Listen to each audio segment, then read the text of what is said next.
Good evening and welcome to Southeast Polk High School on CISN.TV. Dar Danielson, Joe Danielson here tonight for a doubleheader. Southeast Polk hosting the Urbandale tonight. For the girls, Joe, you look at the schedule and it shows a little bit about what we're into with COVID. The Southeast Polk girls have 10 games. The Urbandale girls only have 5. And that's been the story of this, depending on who you had on your schedule early, if they couldn't play because of COVID or were online classes. You didn't get a lot of games in, but looks like Southeast Polk has been able to get, they've been able to get 10 in, double the number that Urbandale has. Yep, and they got 8 wins so far in those 10 games. They're doing pretty well, and you look at Urbandale's schedule, you only see 8 games on the schedule at all. They've played 5, so obviously it's been a strange year for them, and that's probably what's led to their 1-4 start here this year. Yeah, because it is hard, I know, to get into a rhythm, especially. Doesn't look like they had any games in December where you look at Southeast Polk and they had,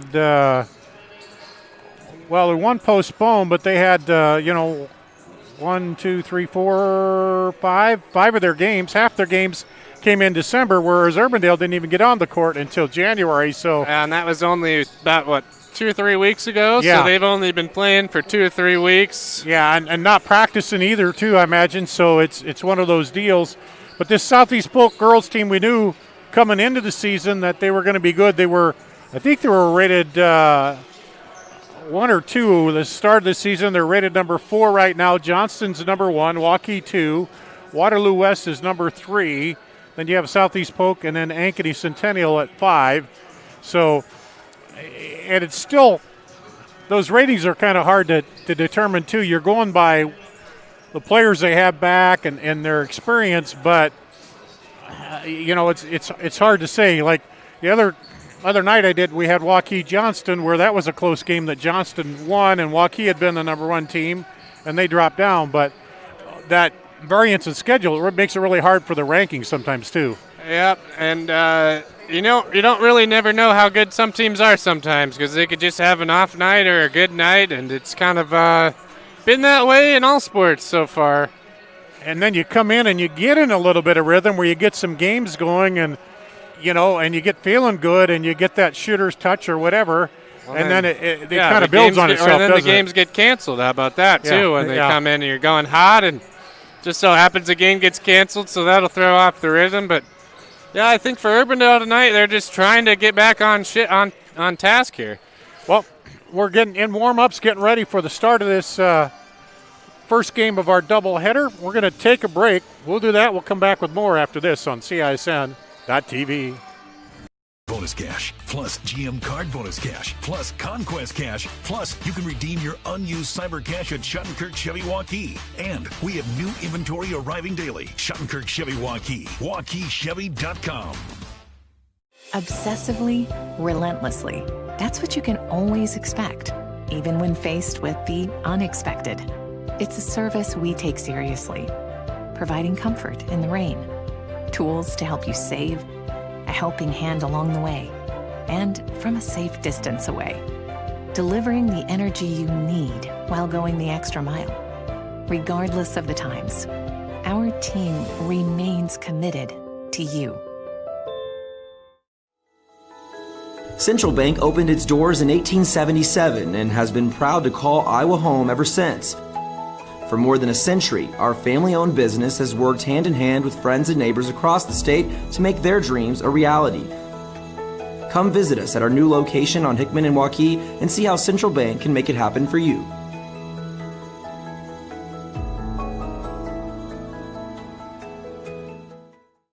Here's to everyone who believes in competition and good sportsmanship, who knows it's not about the trophies or the medals, but rather the lessons learned.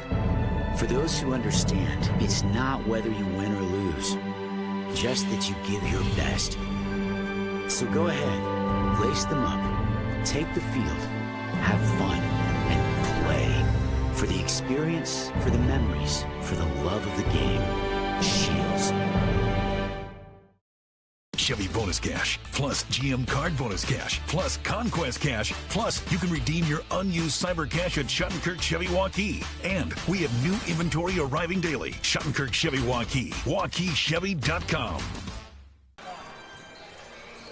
Back here at Southeast Polk High School, Dar Danielson, Joe Danielson, you're getting ready for a doubleheader tonight of Southeast Polk hosting Urbandale. And when you look at it, talk about the slow start, and some of that is the scoring for Urbandale. Nobody in double figures, averaging 30 points, whereas Southeast Polk, you have Grace Larkins, a senior, averaging 18 and a half.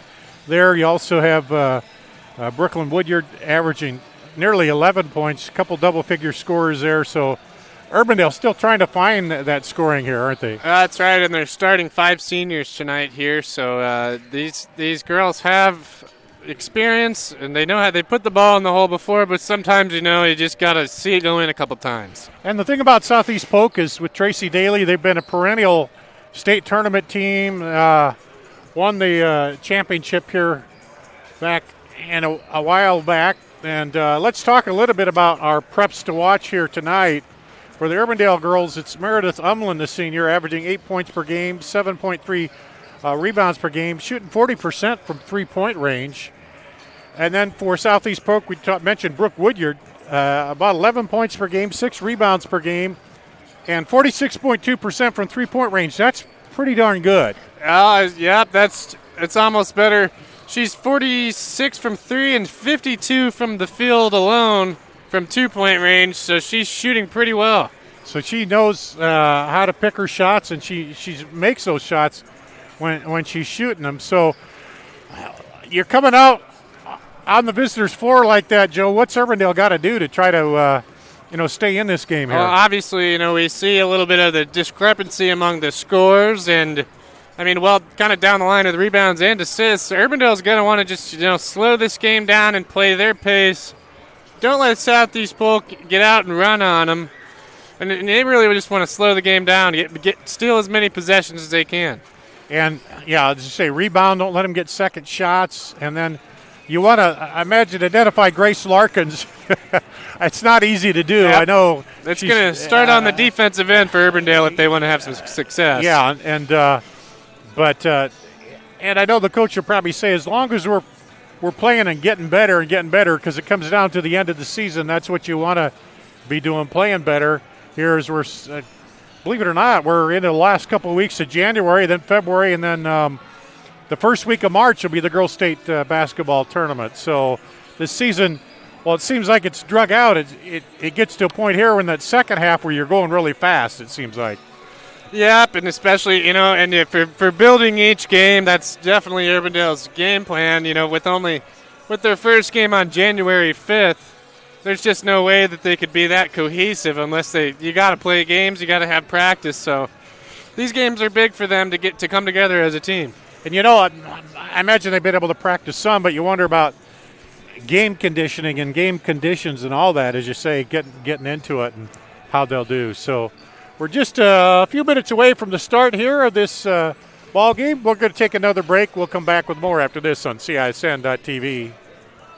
35 years in the automotive industry, I had the opportunity to build on the American dream, just like Henry Ford did over 100 years ago. Introducing the all-new DeArmond Ford Indianola. Like Ford Motor Company, we're a family-led business guided by our core values of hard work, trust, honesty, and integrity. People drive to Indianola to buy Fords. The all-new DeArmond Ford, DeArmondFord.com. Built for America, sold by DeArmond Ford Indianola. Hi, I'm Joe the Car Guy with Westside Auto. I'm excited to tell you about our new lifetime oil change plan. When you purchase our plan, you'll never have to pay for an oil change again. If you get a different car, simply transfer the plan over. If that car's oil needs are different than your original plan, just pay the difference. It couldn't be simpler. You won't have to worry about inflation or prices going up. Give us a call at Westside Auto Pros to get details on the lifetime oil change plan. And remember, when I say lifetime, I mean your lifetime, not just your car's. Hi, I'm Chris from Fireplace Superstore. Fall is upon us and fireplace season is here, and you need one of the brand new Heat and Glow gas fireplace inserts. They're the perfect retrofit for that old wood-burning fireplace that you're not using. You get beautiful flames, you get heat, you get easy operation, and they're all brand new Heat and Glow gas fireplace inserts. Please come see us, Fireplace Superstore, 109th and Douglas in Urbandale. Iowans know that winter means snow, ice, and freezing temps. Severe weather can make the roads downright dangerous. Truck Equipment Incorporated has the toughest work equipment that can stand up to the harshest conditions. Look for Western brand snowplows, quality you can count on. Buy new or utilize our repair services. We'll order new parts for same-day pickup or delivery.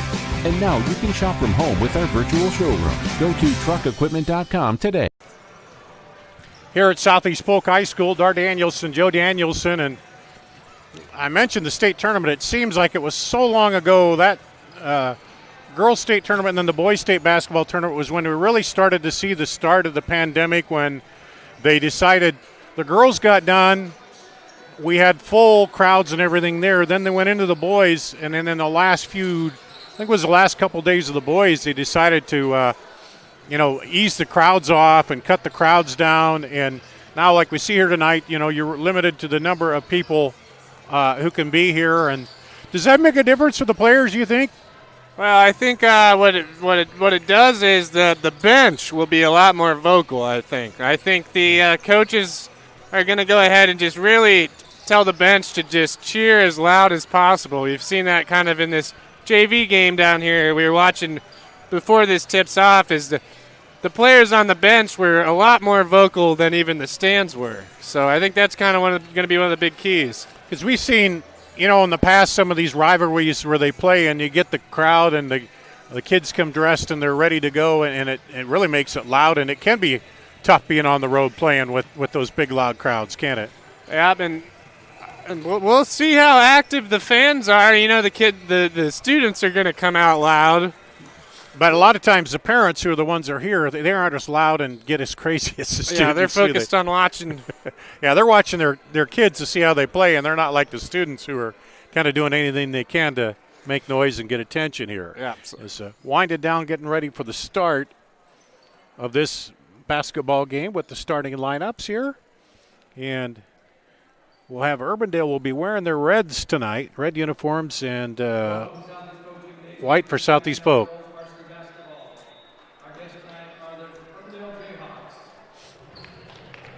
Jayhawks in the contest with 1-4 record. Their head coach is Whitney Lawler. And your home team, Southeast Polk Rams. Rams' current record is 8-2, and the head coach is Tracy Daly. Now the starting lineups. First for Urbandale. A 5'5" senior, number 5, Kelsey Heller. A 5'4" senior, number 10, Peyton Otting. 5'9" senior, number 23, Macy Gasco. 5'10" senior, number 33, Lorraine Hua. And 6'2" senior, number 45, Meredith Umland. Now for the Rams. A 6' junior, number 42, Brooke Wonder. A 5'10" senior, number 40, Riley Cruzy. The 6-foot sophomore, number 22, Brooklyn Daly. A 5'10" senior, number 10, Grace Larkin. And 5'6" senior, number 4, JC Elliott.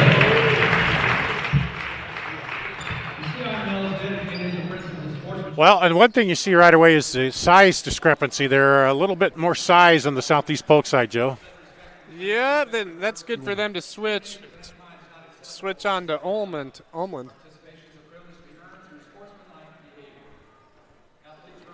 Let's take a break. We'll be back with the start of this ball game after this on CISN.TV. Bonus cash, plus GM card bonus cash, plus Conquest cash, plus you can redeem your unused cyber cash at Schottenkirk Chevy Waukee. And we have new inventory arriving daily. Schottenkirk Chevy Waukee, WaukeeChevy.com. Here's to everyone who believes in competition and good sportsmanship, who knows it's not about the trophies or the medals, but rather the lessons learned.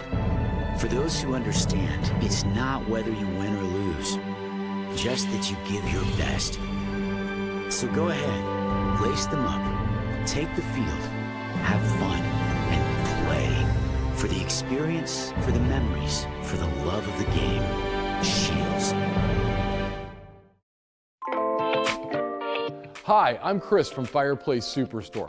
Fall is upon us and fireplace season is here, and you need one of the brand new Heat and Glow gas fireplace inserts. They're the perfect retrofit for that old wood-burning fireplace that you're not using. You get beautiful flames, you get heat, you get easy operation, and they're all brand new Heat and Glow gas fireplace inserts. Please come see us, Fireplace Superstore, 109th and Douglas in Urbandale. Chevy bonus cash, plus GM card bonus cash, plus Conquest cash, plus you can redeem your unused cyber cash at Schottenkirk Chevy Waukee. And we have new inventory arriving daily. Schottenkirk Chevy Waukee, WaukeeChevy.com. We're ready for basketball here at Southeast Polk on CISN.TV. Thanks for joining us tonight. Let's go over the starting lineups once again for Urbandale. Number 5, Kelsey Heller, a senior. Number 10, Peyton Otting, a senior. Macy Gaskill, a senior. Lorraine Kua, a senior. And Meredith Umlin, a senior for Urbandale. For Southeast Polk, number 4, J.C. Elliott, a senior. Number 10, Grace Larkins, a senior. 22, Brooklyn Daly, a sophomore. Riley Cruzy, a senior. And Brooklyn Woodyard, a junior. And but Southeast Polk controlled the tip, and Urbandale got a steal immediately. Right away, and up and good by Macy Gaskill.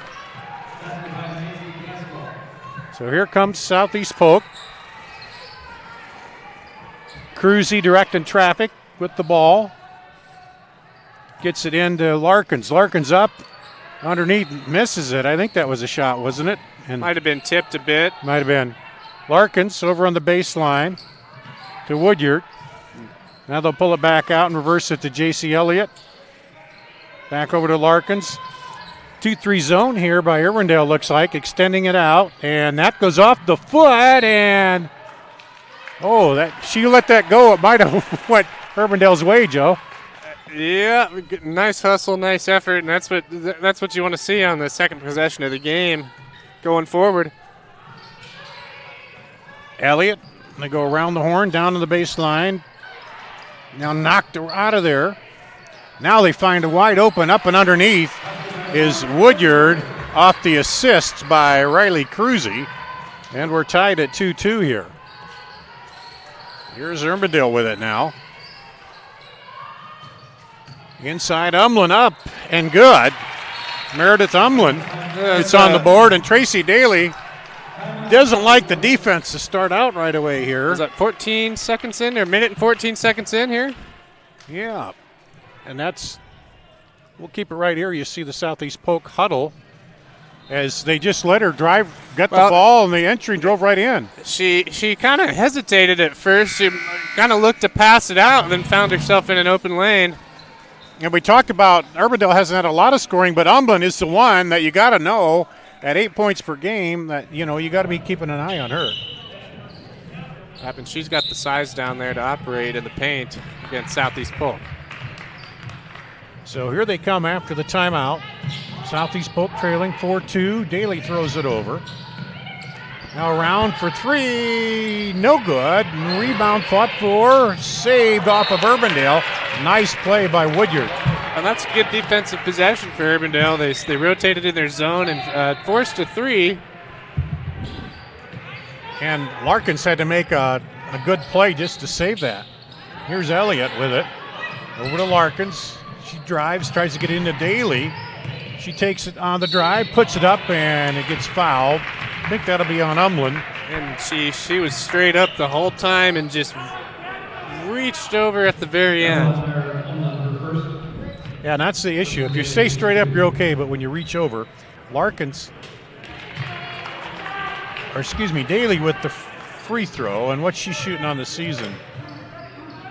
About 68% from the line. Coach's daughter, you expect her to shoot really good free throws. And we're tied up at 4-4 here. Pressure by Southeast Polk.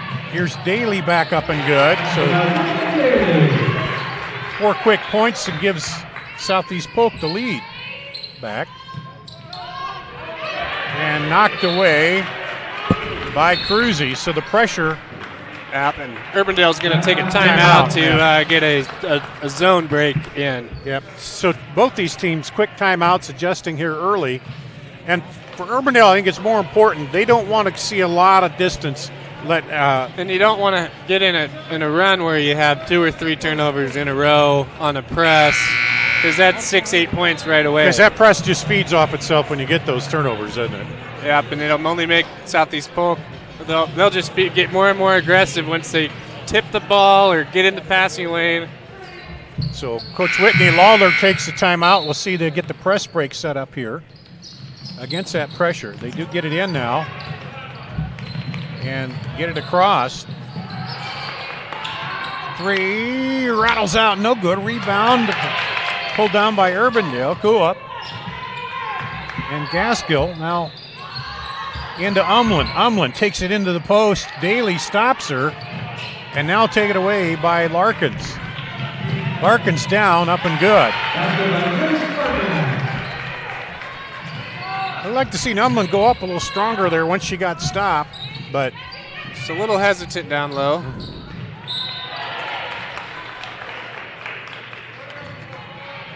And then she did really have an outlet for it. And there's a turnover back to Southeast Polk, and we see Eva Salsa come in for Southeast Polk, replacing Riley Cruzy. Here come the Rams. Larkins dumps it into Daly, now back outside. Baseline, back to Daly.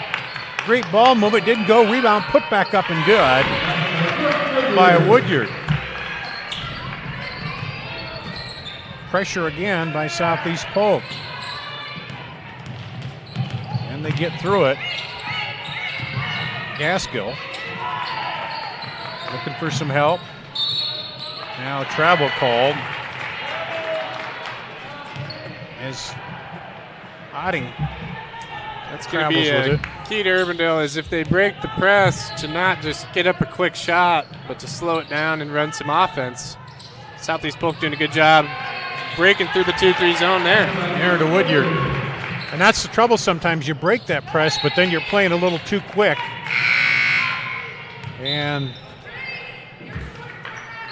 Stella Charleston into the game for Southeast Polk. We'll give Woodyard a rest. She's got 6 of their 12 points right now here in the first quarter.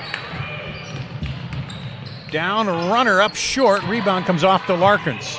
She'll push it up the floor. Has a player on the left side, gets it to her for a long 2. Solseth for 2.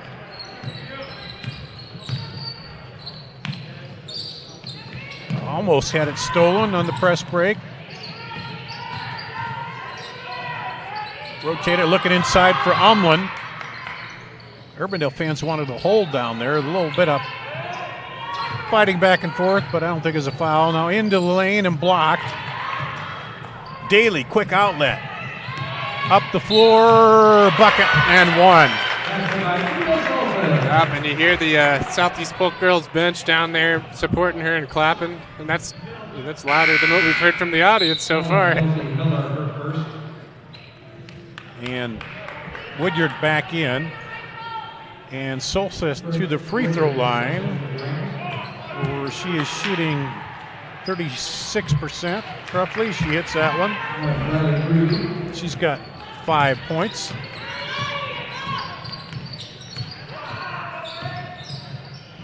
Down up for Urbandale, no good. Rebound comes off to Riley Cruzy, who's back into the ballgame. She pushes it up quickly. There's a three, short. And they try to save the rebound, but it'll go to Urbandale. So Southeast Polk hasn't found the outside range. They've only shot a couple so far here, but they haven't really needed it at this point. Pressure again by the Rams. Up over the top. Now Urbandale try to run the offense, looking for Umlin. Looks like man-to-man for Southeast Polk on that defense still. Hottie up and no good. And the rebound comes off to Woodyard? Southeast Polk. Woodyard. And there's a three by Charleston. 18-0 run from Southeast Polk. Yep.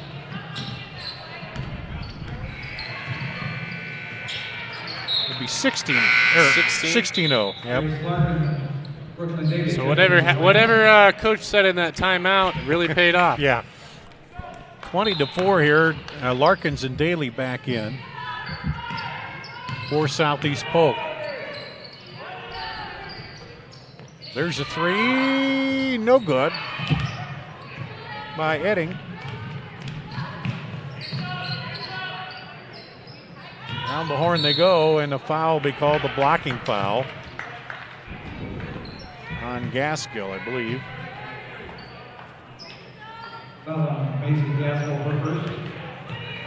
Her first, team second. Get it into Daly. Now back over for three, misses there. Cruzy, and that'll go out of bounds to Urbandale. Urbandale just needs to come down and get a bucket here. Need to come down and establish some offense. Maybe work around and get it into Umlin. If they could break the press has been an issue.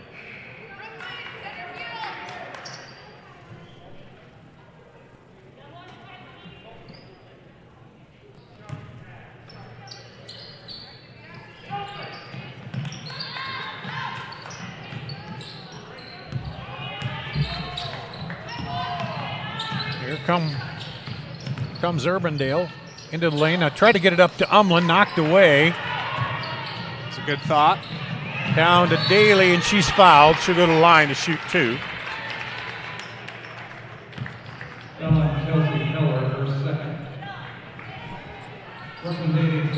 Kelsey Heller's second personal. Team's fourth. And a 30-second timeout here for Urbandale here in the first quarter. So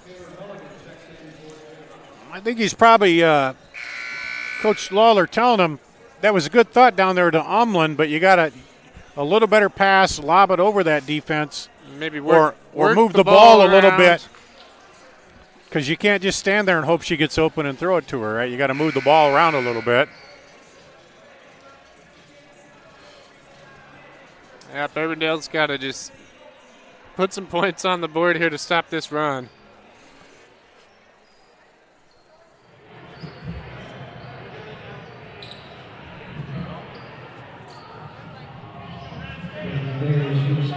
Daly to shoot two.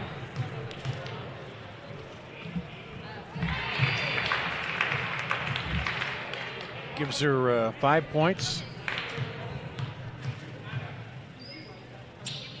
Make it 6, 4 from the free throw line and a field goal.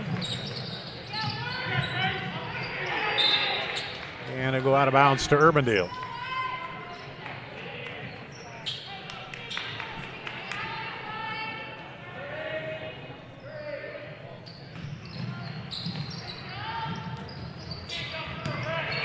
They get it into Gaskell. She dribbles up. Now over, and a foul will be called. Almost a travel, but a foul is there. By Charleston. That's the first team foul on Southeast Polk. And that's the last thing you want to see them do is foul Urbandale. Oh, good hard move, but it comes off the rim there by Mulligan. And Southeast Polk back the other way. Larkins drives between two defenders, up and good. Nice off the glass there for her. Split the defense. And there's a foul by Charleston. Team second. And back in is Cruzy.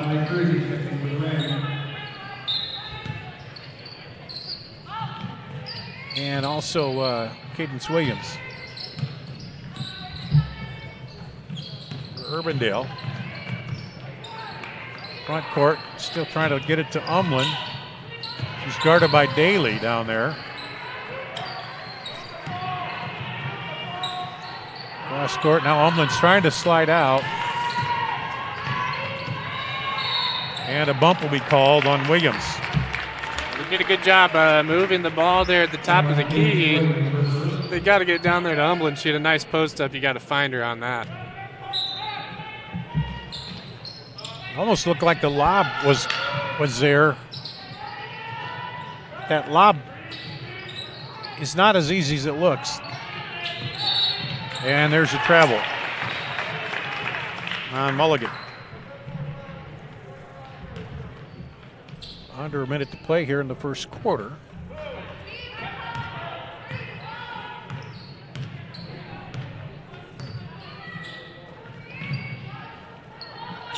Cruzy over now down to Larkins baseline. She'll bring it back over. Rotate it into Daly at the elbow. Back out for three from Cruzy. Short. Larkins turns, hesitated, now puts it up. And then a foul called on Southeast Polk. That's the only negative you can see for Southeast Polk right now, Joe, is the fouls. They have 14 fouls here. We don't want to get Urbandale into the bonus. And some of that is they're getting a little aggressive. They've been so successful on defense that over jumping it a little bit at times here. Yeah, they've been attacking the passing lanes. And you got to find her there when she's posted up. And a travel called. Larkins forces a turnover with 19.3 to play. If Umlin's doing all that work to get posted up down there, you got to feed her the ball. Yeah, nothing else. Lob it in there, let her go get it. She's got the size. Rotate it back to Larkins. She drives baseline. Runner is no good, and it's going to be a shooting foul. I have to wait to see if they're going to call that offensive or nope, they're going to call that on Umlin. It's her second so far. Might have to watch that there, see if she gets subbed out. And short for Larkins. Looks like she will go out, and Josie Birdwell will take her spot.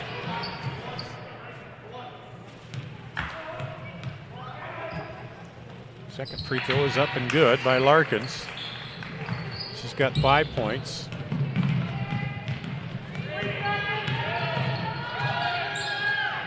And oh, that almost went at the buzzer, but at the end of one, it's 25-4. Southeast Polk over Urbandale. Back with the second quarter after this on CISN.TV.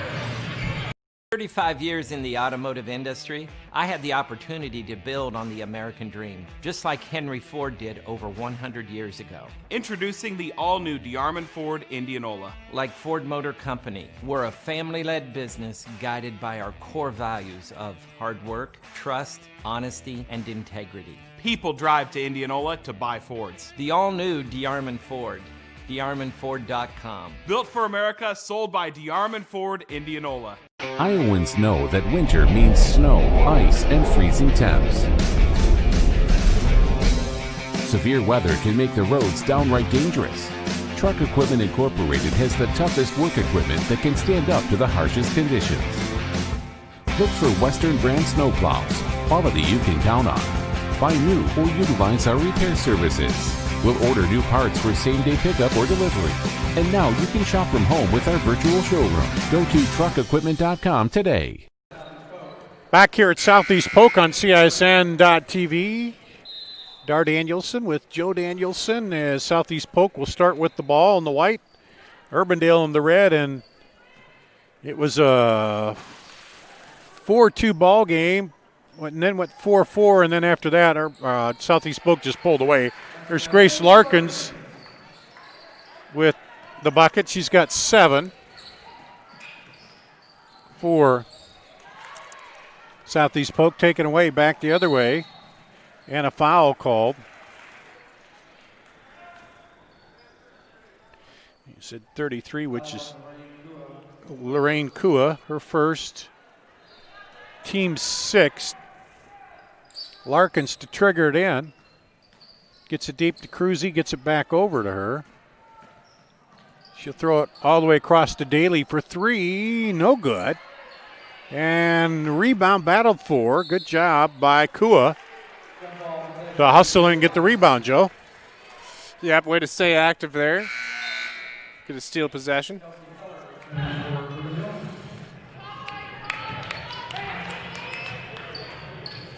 And pressure again by Southeast Polk. This time they dribble all the way up. Kua over to the baseline. Now inside. Back out for 3. No good. And that'll go to Southeast Polk. Off the miss by Kua. Is that Gaskell? Or was it Gaskell? 23. Oh, I'm sorry. I thought it was 33. You're right. It was Gaskell with the shot. Inside to Larkins. Turn around. Free throw line rattles in and out. And rebounded by Birdwell. Birdwell all the way wide open down there. Nobody saw her by the time they did. I was just going to say, Urbandale's not looking up to break the press. Yeah. Jumper's good by Daly. She's got 8 now. There's a drive, a miss, and it'll stay with Southeast Polk.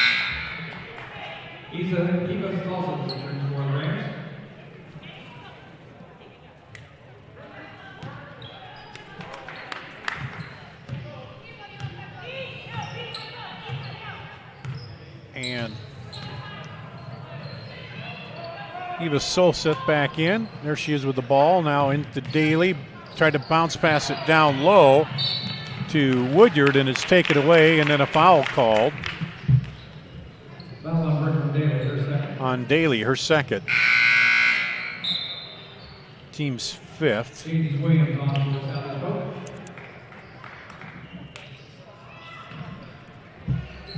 And Urbandale will inbound on the far side.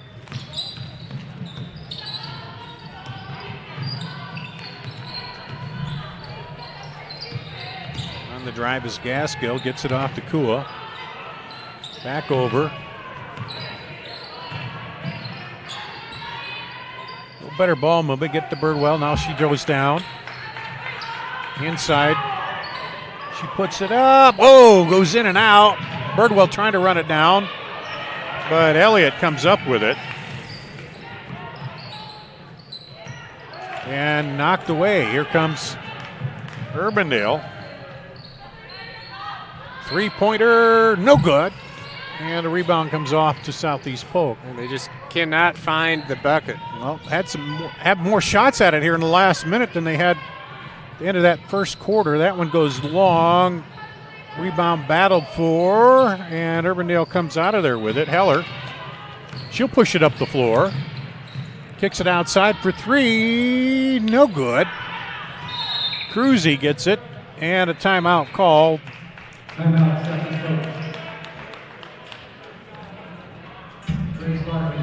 32nd timeout called by Coach Daly. I think things were getting a little rough for her team, and that is the thing that Coach wants to see. Even though you're ahead, you have a lead here, she still wants to see the players she puts in play good defense and run the offense like you're supposed to. Yep, and this is how you earn more minutes. If you're not getting that many on the bench, you come in and you play hard-nosed defense. No matter what the score, if you play defense, you're gonna get on the court.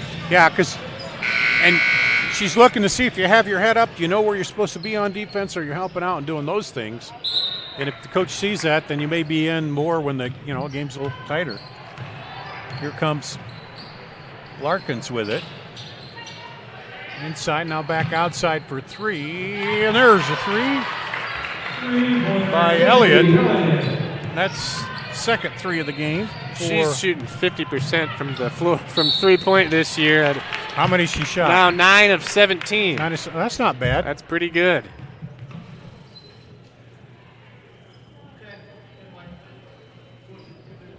And Larkins with the foul, her first. Team 6. Ooh, and at the line.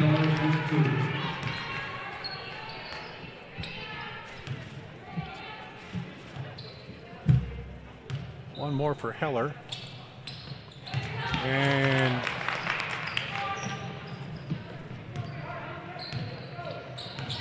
hits it. The second one. And finally gets a point on the board here for Urbandale.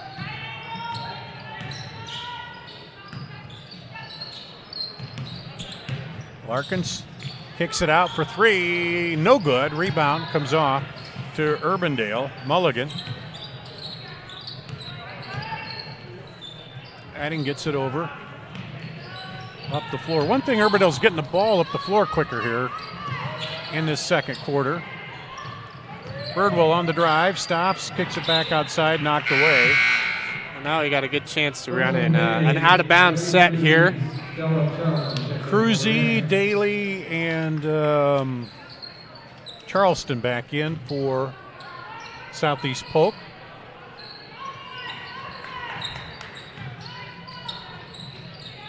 Baseline to Umlin, who's back in. And a foul called. That'll put Urbandale at the line, so that's ideal for them. Yet Williams gets her second personal and the 1-and-1 now for Urbandale. Good. She is perfect from the line this year. Now 2 of 2. Birdwell. Her dad used to coach Urbandale. Saw him the other night. He now coaches assistant coach for Ankeny. Misses a second one there.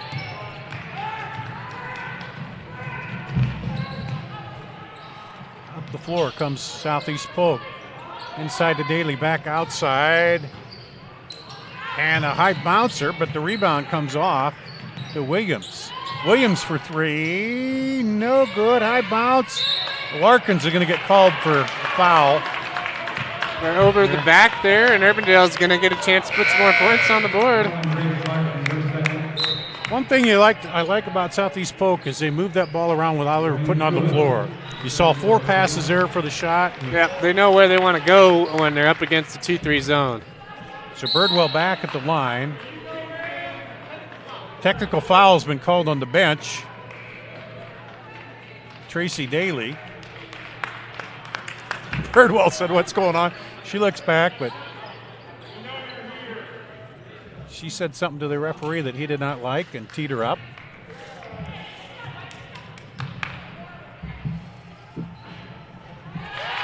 Birdwell hits the free throw.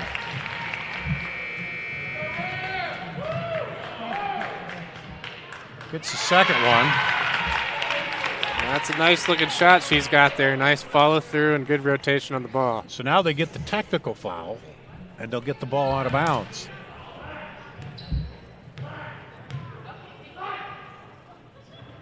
And it's good.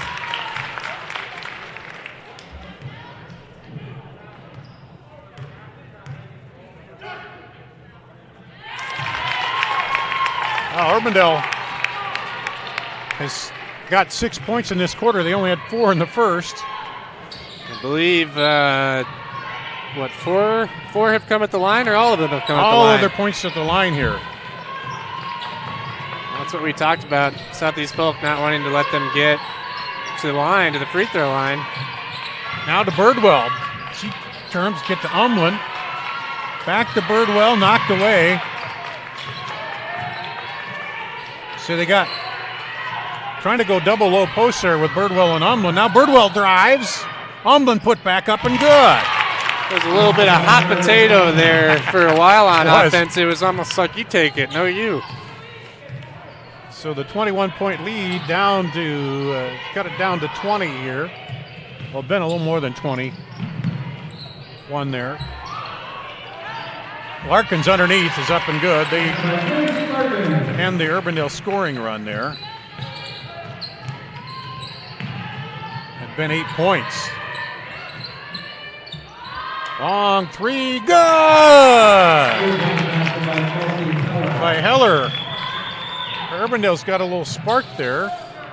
Yep, and you know, if they didn't go on, if Southeast Polk didn't go on that 17, 18-point run, we'd be a lot closer game here.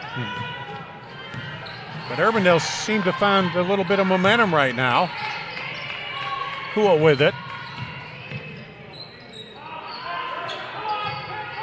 And up to Birdwell. Seemed like when they put Birdwell down there, worked her down with Umlin, it gave her a little more chance to get open. And there's a foul on Umlin. She'll go to the line. Off the push by Daly. That's the third on Daly.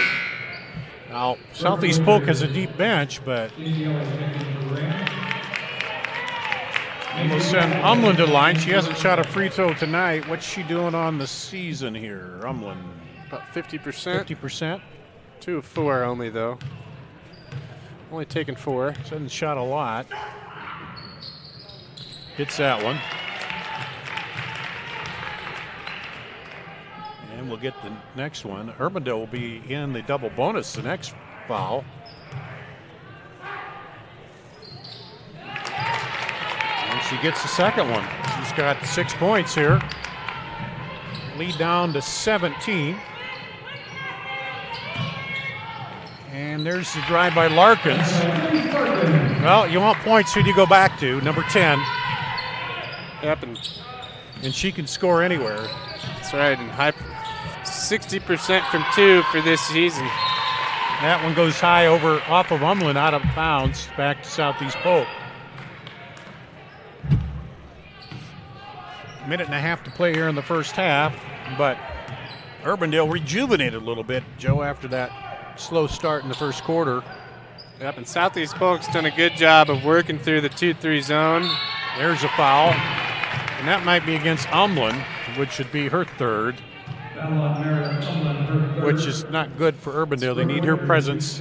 Bring in Taylor Mulligan probably for her. She's getting ready to check in. Free throw is good by Woodyard. She'll get one more. Eva Salseth is in for Southeast Polk. Woodyard will get another free throw. And hits it. And that lead back up to 21. But Urbandale's tripled their output from that first quarter so far here. On the drive, up and good. Nice drive by Gaskell. Come right back the other way, Woodyard. Gaskell kind of ran down and ran right past her.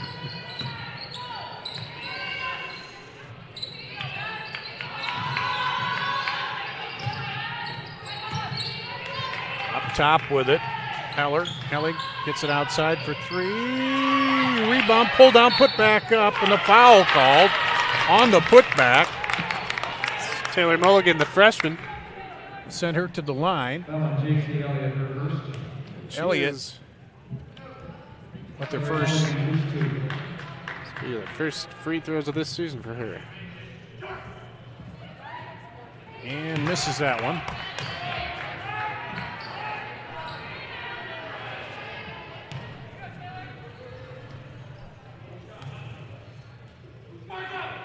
Second free throw is up and no good. So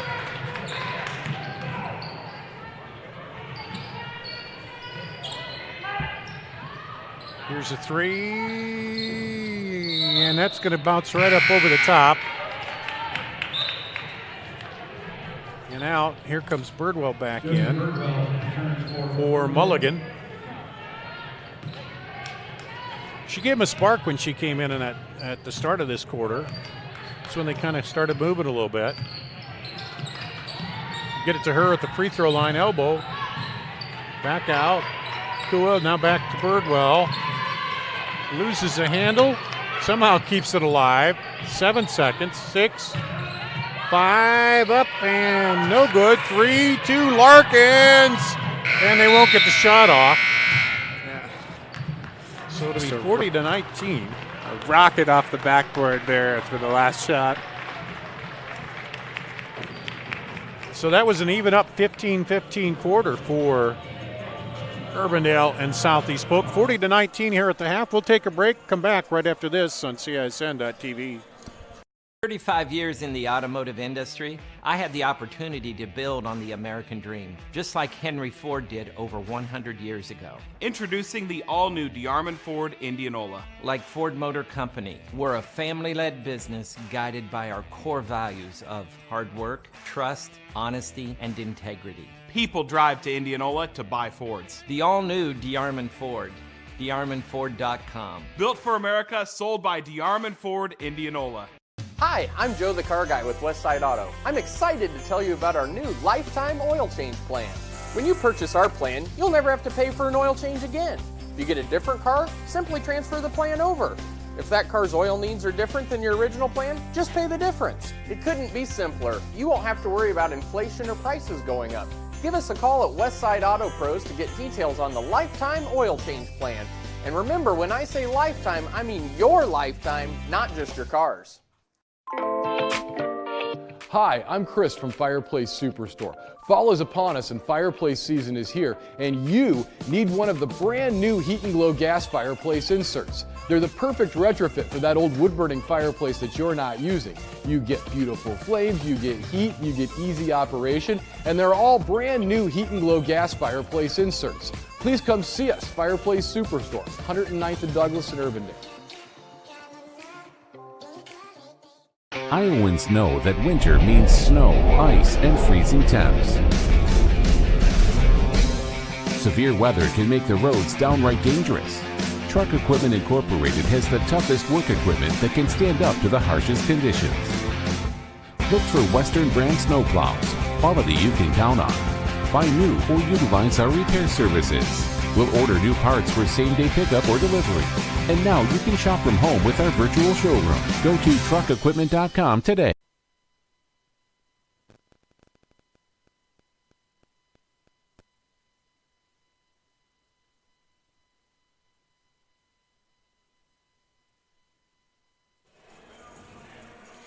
Here at halftime, it's 40-19, Southeast Polk over Urbandale. Let's see if I can add up the scoring here. It's out there on the scoreboard if you want. Oh, the overall scoring? Yeah, but not for everybody, is it? Okay. I have the old-fashioned, so it'll be 6 points for Heller, 6 for Umland, 3 points for Birdwell, 4 points for Gaskill, and 10, 16, 19. That adds up. For Southeast Polk, 3 for J.C. Elliott, 11 for Larkins, 8 for Daly, 10 for Woodyard, 3 each for Charleston and Soseth, with 5 for Southeast Polk. So, Joe, it was 25-4, and for Urbandale, they scored 15 points. Now, so did Southeast Polk, but, you know, you feel you're a little back into this a little bit, and that, I think the thing they came out with the press, Southeast Polk did there, and that really kind of shook Urbandale early on. They were trying to get things together, and they give up like a 16-point run to Southeast Polk, which a lot of teams have had that happen to them against Southeast Polk. Yep, and that second quarter for Urbandale is kind of how they want to play this whole game, really. It's just slow it down, work through the possessions, play good defense, make Southeast Polk work through their zone. And for Southeast Polk, really, that second quarter was a lot about fouling. That's what slowed it down for them, is they're committing a lot of fouls, puts Urbandale at the line. It doesn't let them run out.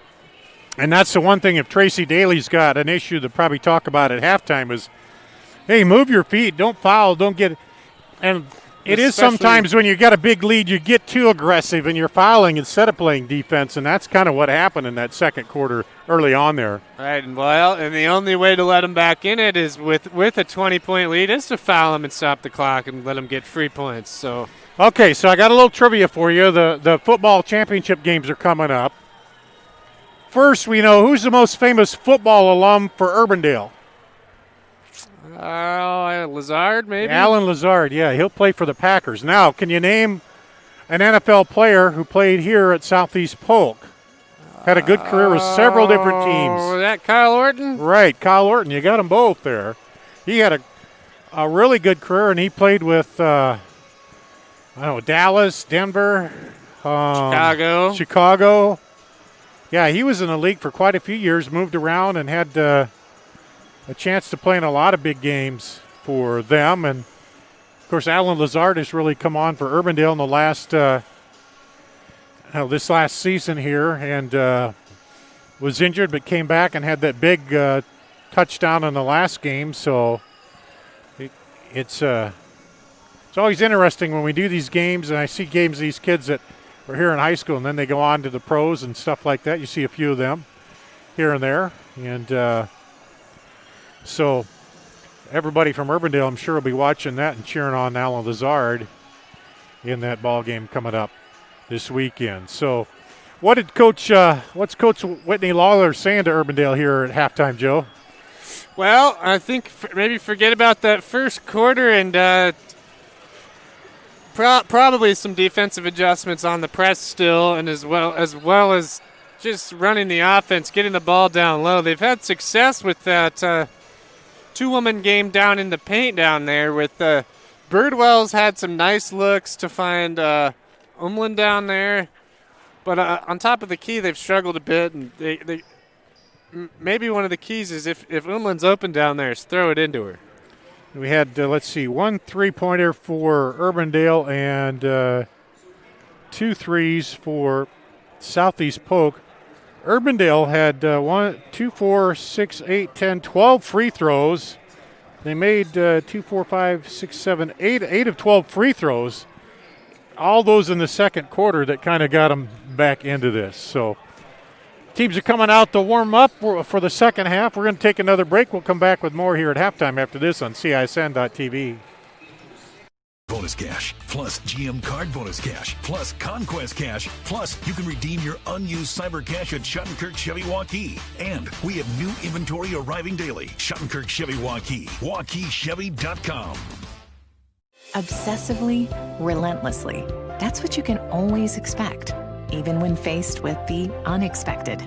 It's a service we take seriously, providing comfort in the rain, tools to help you save, a helping hand along the way, and from a safe distance away, delivering the energy you need while going the extra mile. Regardless of the times, our team remains committed to you. Central Bank opened its doors in 1877 and has been proud to call Iowa home ever since. For more than a century, our family-owned business has worked hand-in-hand with friends and neighbors across the state to make their dreams a reality. Come visit us at our new location on Hickman and Waukee and see how Central Bank can make it happen for you.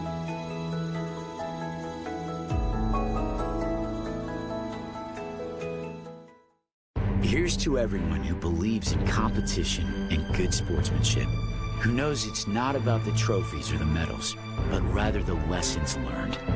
For those who understand, it's not whether you win or lose, just that you give your best. So go ahead, lace them up, take the field, have fun, and play. For the experience, for the memories, for the love of the game. Shields. Chevy bonus cash, plus GM card bonus cash, plus Conquest cash, plus you can redeem your unused cyber cash at Schottenkirk Chevy Waukee. And we have new inventory arriving daily. Schottenkirk Chevy Waukee, WaukeeChevy.com. We're here at Southeast Polk on CISN.TV. Dar Danielson alongside Joe Danielson as number 4 Southeast Polk leads Urbandale here. 40-19. It was 25-4 after the first quarter. Urbandale upped it up a little bit, scored 15 in the second, but so did Southeast Polk and kept the lead here. And looks like going to be Kua, Otting, Umland, Gaskell down there.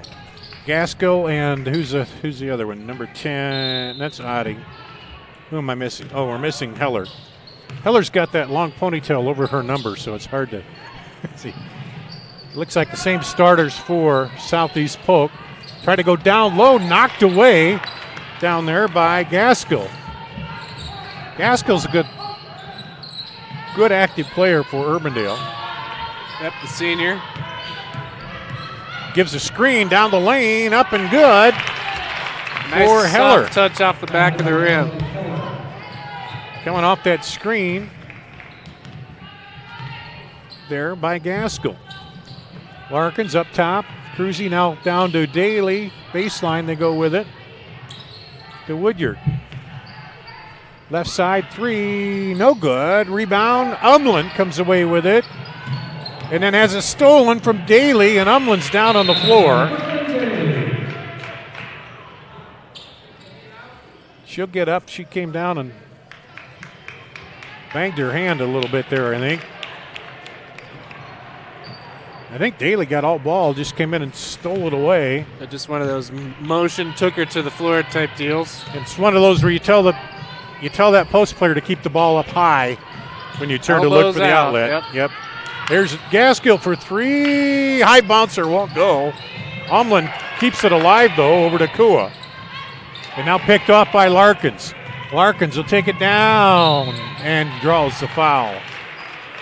Well, it's a good foul. A foul's good enough there if she's not going to make the shot. You're going to want to foul her, not too hard, but hard enough so that it affects her getting the ball up. Peyton Otting's first foul. Larkin to the line. Gives her 12 points on the night. And makes her 2 of 3 from the free throw line. Make it 3 of 4.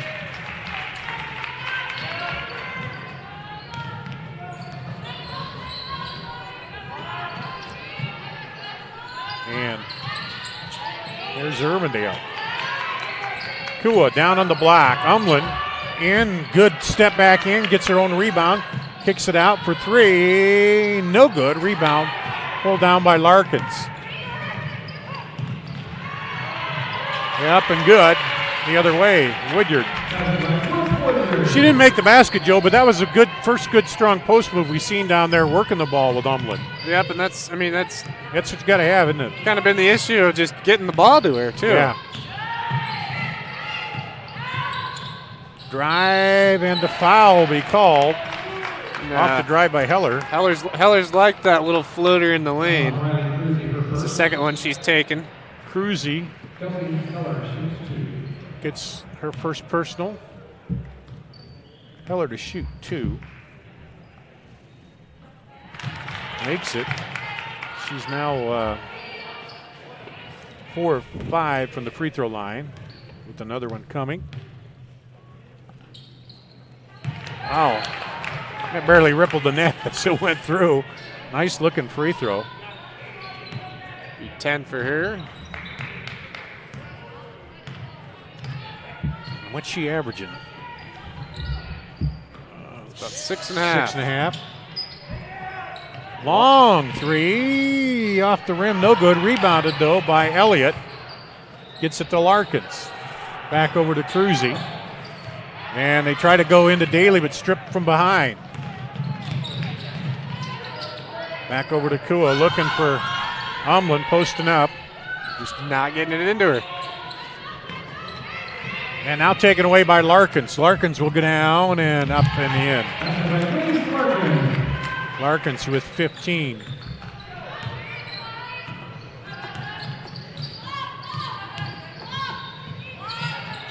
Knocked away. Stella Charleston, Eva Sullivan, check in for the Rams.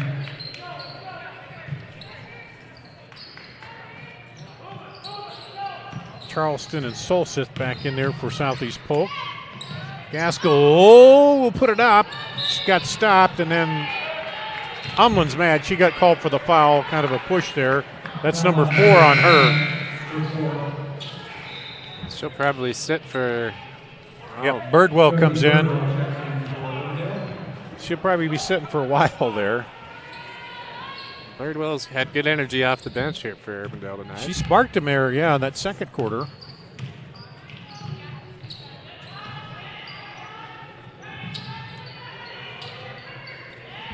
Nice ball movement from Southeast Polk for the three.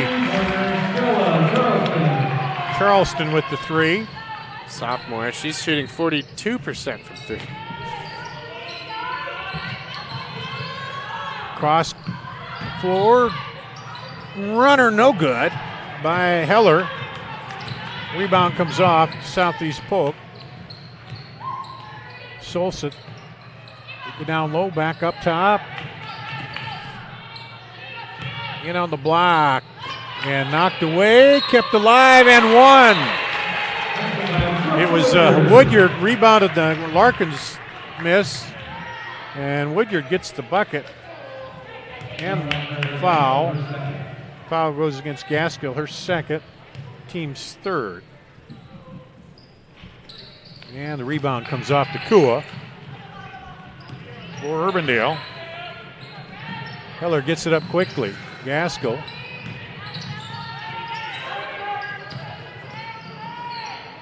Birdwell falls down but gets back up out of the lane. She posts up, drives in. Nice move by Josie Birdwell. She backed in, kept the defender on her hip, and put it up. Back up top, inside Larkins. Free throw line, no good. I think that might have been partially blocked. Oh, was it? I wasn't sure. Southeast Polk just did a good job of working through that zone, and then a shift change here for them, really. Yeah. All 5 starters 7 out, it looks like. Or is that Solseth staying in? And almost taken away. Kua keeps it alive. Bounce pass baseline. Birdwell, she gets fouled by Solseth. If nothing else, I like the energy and the attacking that Urbandale's had now since that second quarter, Joe. They just upped it up here. Yeah, they figured it out and got a little bit more focused in here. And maybe a little bit of what you talked about. Here's the free throw. Ooh, rattles in and out. Only had 5 games, and it's hard to kind of get in a rhythm and get, Yeah, each quarter is a learning experience here. Finding which players work good together. And that one off, no good. So Birdwell misses a couple free throws there. 2-3 zone now for Urbandale. Tried the zone buster there. It's short. Rebound comes off to Heller. Down and nice block by Cruzy. Looked like Birdwell was in there for an easy put in, but Cruzy came across and swiped it out of there with a block. Good recover by her on defense. And then a push called on the inbound. That'll go against Cruzy.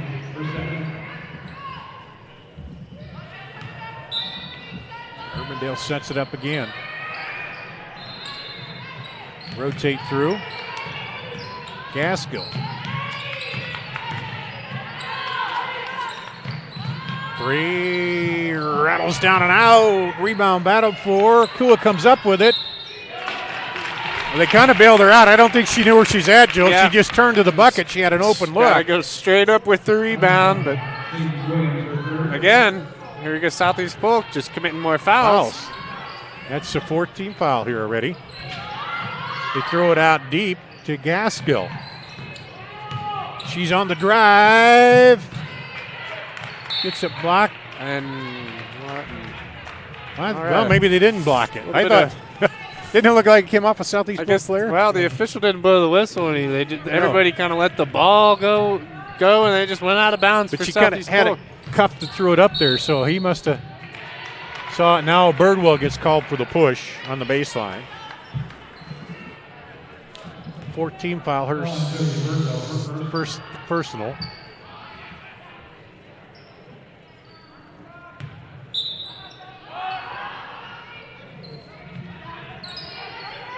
Up top to Daly. She gets it to Cruzy. Urbandale not leaving that 2-3 zone all game either. And to Daly, she turns short, rebound. Birdwell and get fouled, I think, by Daly.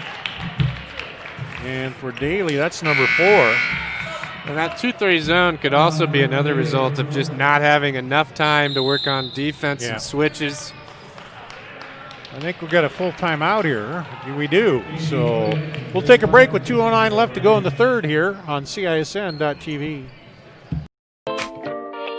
Hi, I'm Chris with Fireplace Superstore. Fall's upon us and fireplace season is here, and you need a new Heat and Glow high-efficient gas direct vent. These are ideal for your new construction project, for your remodeling project, or for removing your old wood-burning fireplace and replacing it with a new Heat and Glow high-efficient gas direct vent. Come see us today at Fireplace Superstore, 10820 Douglas in Urbandale. Central Bank opened its doors in 1877 and has been proud to call Iowa home ever since. For more than a century, our family-owned business has worked hand-in-hand with friends and neighbors across the state to make their dreams a reality. Come visit us at our new location on Hickman and Waukee and see how Central Bank can make it happen for you.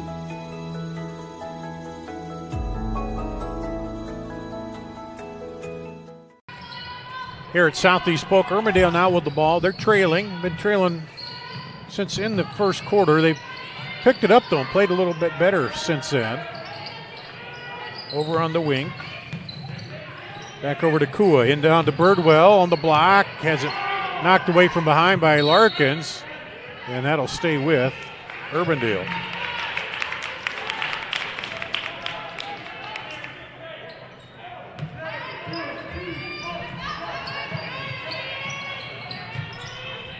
Birdwell posting up again down there against Woodyard.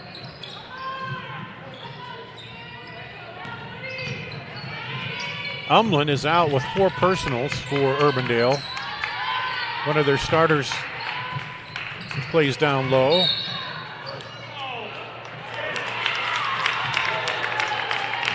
And they're going to call that on Woodyard against Birdwell. That's number 6 on Southeast Polk, so Urbandale will be in the bonus.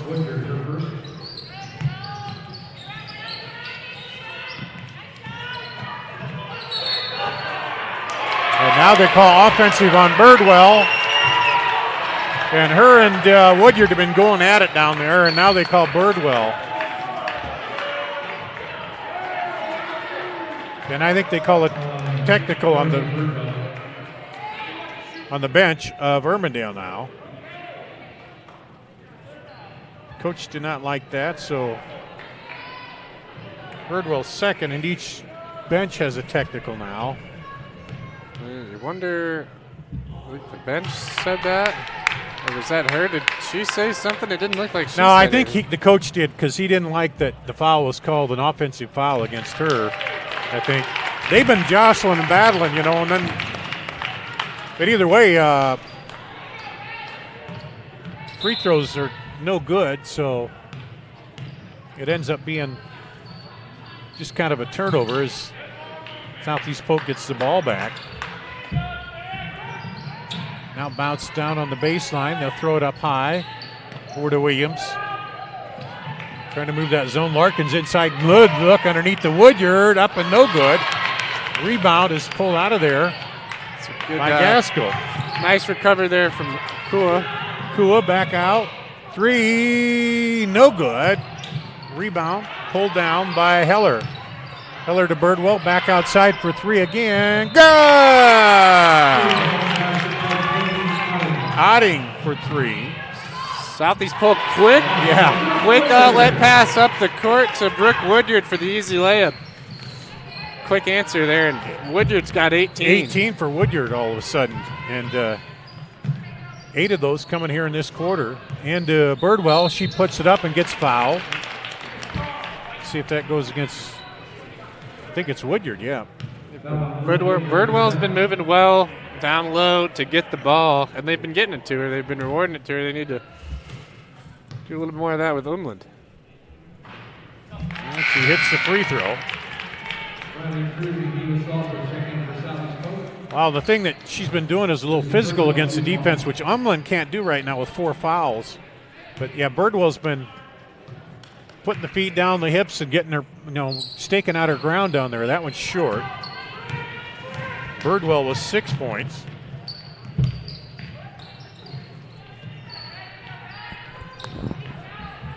Up top, they'll rotate it around. Cruzy inside. Larkins spins, kicks it out.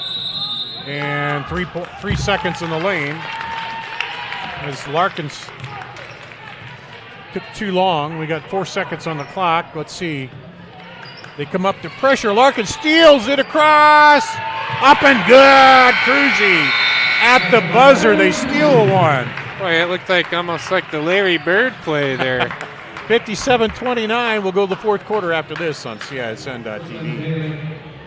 35 years in the automotive industry, I had the opportunity to build on the American dream, just like Henry Ford did over 100 years ago. Introducing the all-new DeArmond Ford Indianola. Like Ford Motor Company, we're a family-led business guided by our core values of hard work, trust, honesty, and integrity. People drive to Indianola to buy Fords. The all-new DeArmond Ford.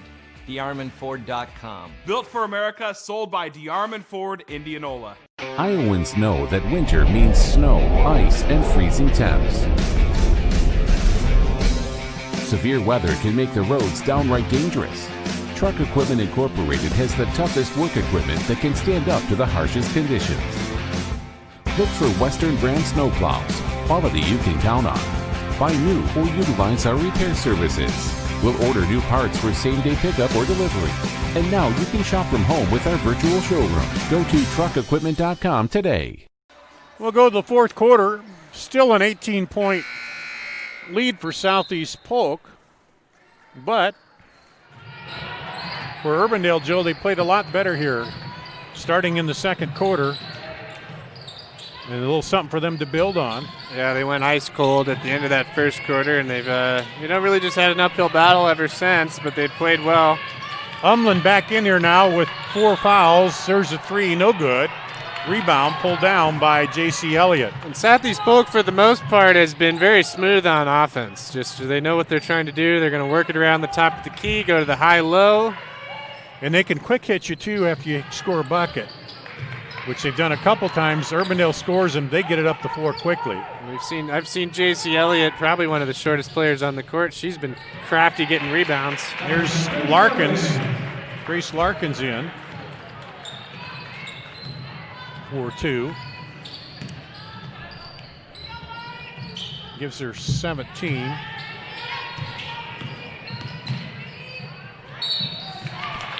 And foul there, and it's 1 and 1. It'll be. Oh, that's Daly's out. There's 5 on Daly. Brooklyn Daly fouls out with 6:58 to go. Well, you get 5, points. And she went ahead and used them all this game.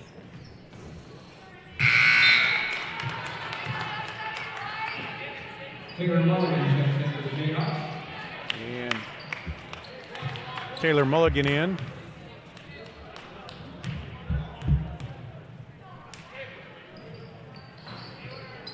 Two free throws rim out. Mulligan was having a conversation with the coach there while she missed both of those. Yeah. And it's I'm the coach, I'm telling her, hey, see eyes on the hoop. I think she was just upset, too. That second one just rimmed out of there, and those are the ones that you hate because it looks like it's on point, but well, here comes Urbandale. Gaskell up top. 3, no good. They haven't been able to hit real well from outside. Cross court to Elliott, now inside. Larkins, turnaround lefty, scoop is good. It's a nice finesse move from her. 19 for Larkins.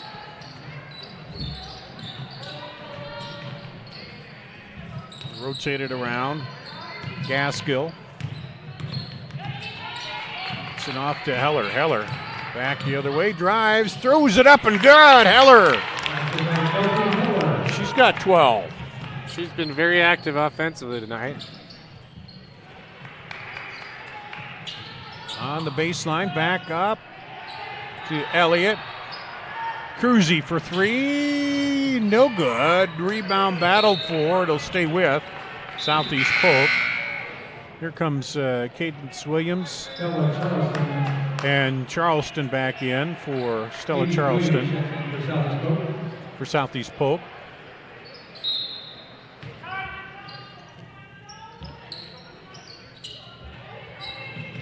In down the lane, cut. Oh, and she missed it. Just left it a little short. Southeast Polk pressuring a bit. The coach telling him to just head on back. Yep. Well, at this point there's a foul and you're in the 1-on-1. Any foul here, so you don't want him to foul. And that's Larkins, I think. Yeah, her third.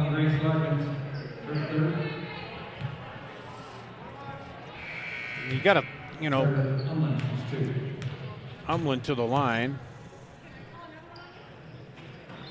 And misses the front end of the 1-on-1. She went out, Umland, with 5:02 to go in the third because she got 4 fouls. Got back in. Now rebound, put back. And the foul will go, I think, probably against Mulligan. Yeah. 16 foul. And that'll send Brooke Woodyard to the free throw line. She's got 18 points. Make it 19.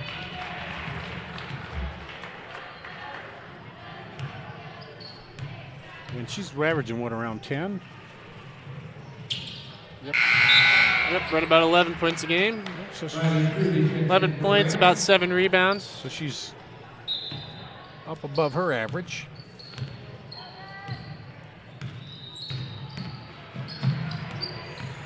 Come the Jayhawks. Gaskill pulls it out. And Larkins almost stepped in and stole one there. We've seen a lot of that tonight from Southeast Polk. Yep, here's a 3, no good. Rebound to Larkins. She might have traveled there before she shot that one, but got away with it. But yeah, Southeast Polk has just been ultra aggressive, and they've been in the passing lanes all night. Almost, well, must have hit it. I thought that was going to be a double dribble, but looked like Urbandale hit it a little bit. Cruzy into Larkins, dishes off underneath, and then stolen away as Solstice tried to get it back outside. Good job from Urbandale with the double team down low. Umland now takes it baseline. Ooh. She's got to work on that Garza move with the reverse layup, doesn't she? Up and under. Because she came under there and then got stopped into place, and then she got called for 3 seconds. Well, once you get underneath the basket, it's easy to lose track of where you're at. Yeah.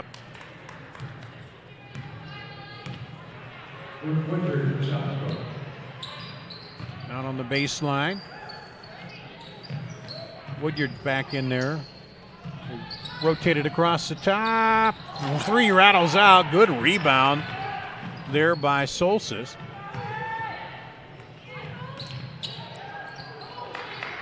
Out for 3. Cruzy rattles down. No. Put back up. Yes. Woodyard. 22. Southeast Polk showed they have a little bit of depth in their bench here too tonight, Joe. Yep, and we haven't really seen much drop off of what they've been trying to do both on offense and defense when the subs have come in. And here they come. Charleston brings it up to Woodyard. Back over. High-low again. Yep, down to Woodyard. Rotated over to Cruzy. Finds Woodyard on the baseline. She goes right up through the defenders. And, they're not really doing anything different. Southeast Polk, they're just looking for the high-low. And moving the ball really well. Stretch out the 2-3 zone, and it's been working.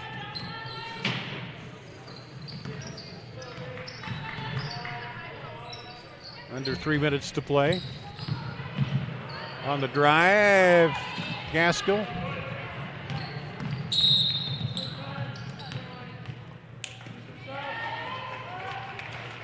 Well, letting them substitute here. Kind of the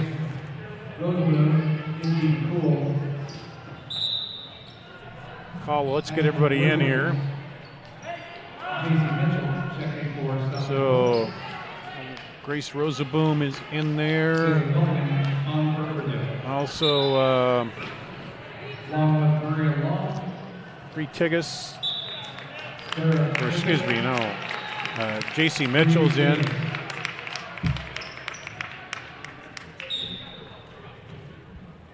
We'll get the rest of them here when we can.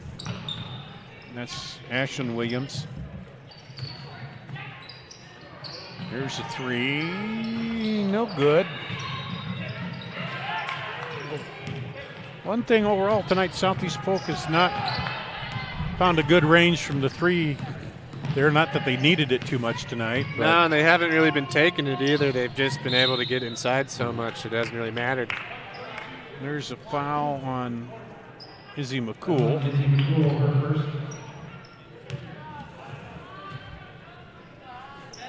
Send Birdwell to the line. Josie Birdwell has 6 points, looking for her first points in the fourth quarter. And that bounces off.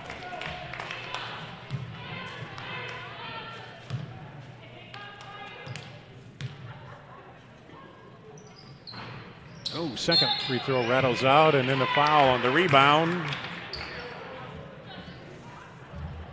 It's, let's see. Maria Long.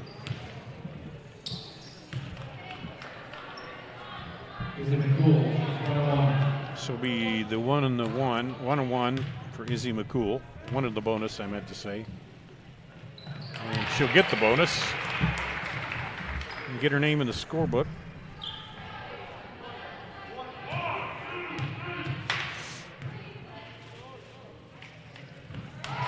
See, back in my day, you'd then get the paper and see your name in the box score that they used to run them all in the paper. They don't do that anymore. There's a drive and offensive foul called. Or did you call a travel? Okay, called the travel. Traveling. Before the bucket. You just watch, you see all 5 Urbandale defenders are just eyes on the ball. It's what you want to do, but sometimes when they're swinging the ball around so hard, you got to sag a make little sure on the you're backside. on your zone. Yep.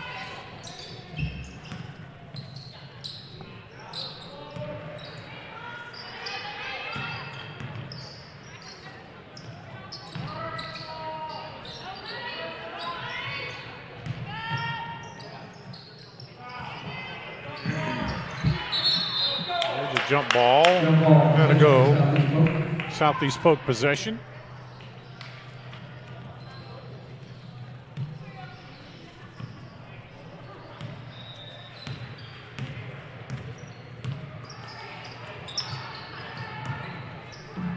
Inside out for 3. Rolls out, no good.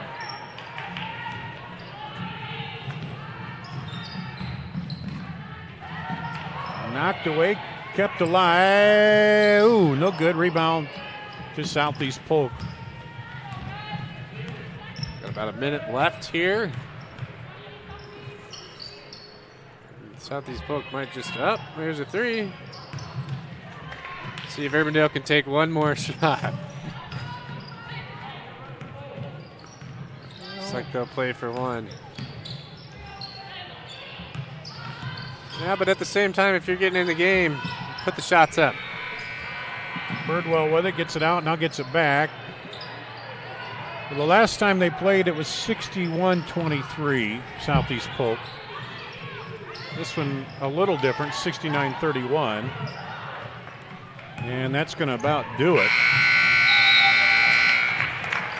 69-31. Southeast Polk gets win number 9. They'll go to 9-2. Urbandale falls to 1-5 here on the season. We'll take a break, come back, and wrap up the scoring from this one after this on CISN.TV.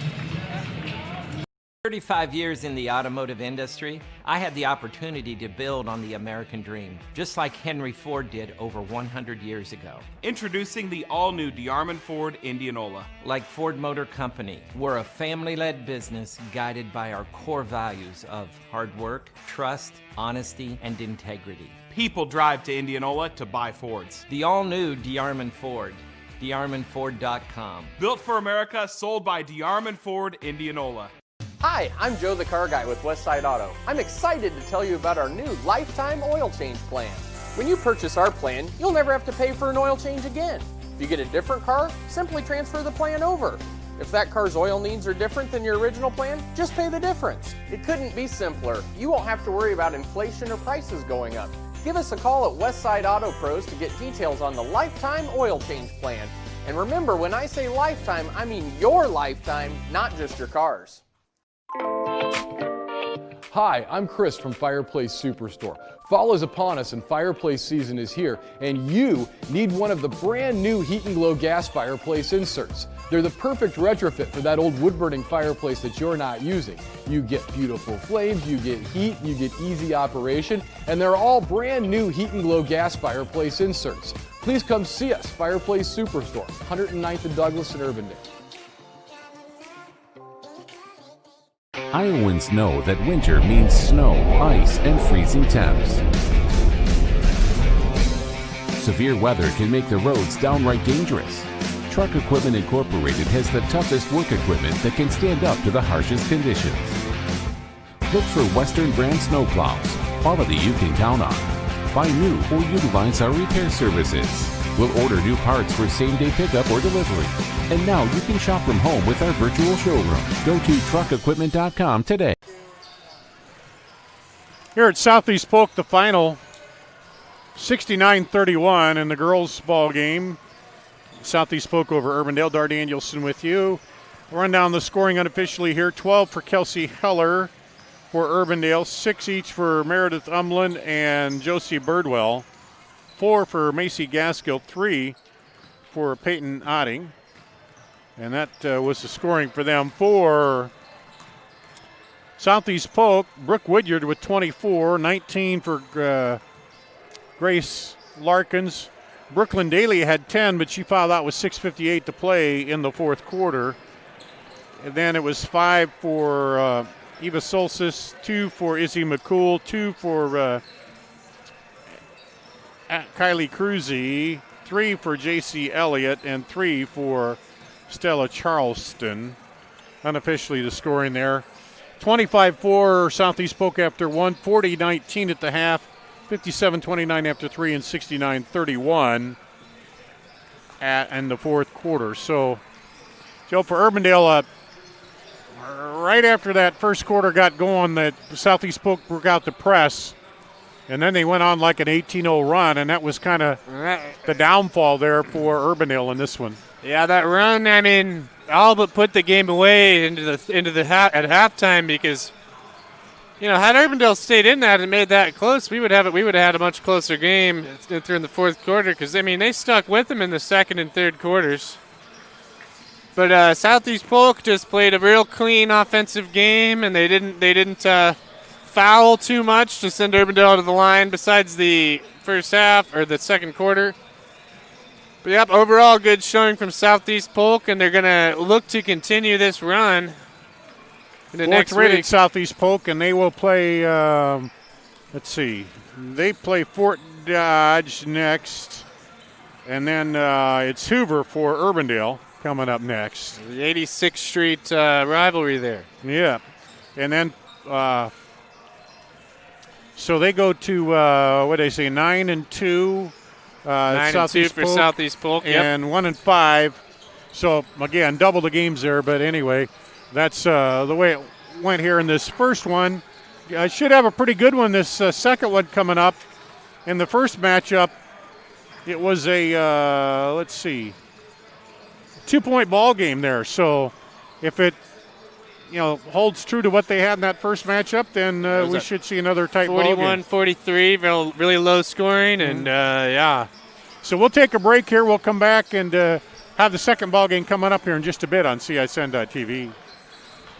Bonus cash, plus GM card bonus cash, plus Conquest cash, plus you can redeem your unused cyber cash at Schottenkirk Chevy Waukee. And we have new inventory arriving daily. Schottenkirk Chevy Waukee, WaukeeChevy.com. Central Bank opened its doors in 1877 and has been proud to call Iowa home ever since. For more than a century, our family-owned business has worked hand-in-hand with friends and neighbors across the state to make their dreams a reality. Come visit us at our new location on Hickman and Waukee and see how Central Bank can make it happen for you.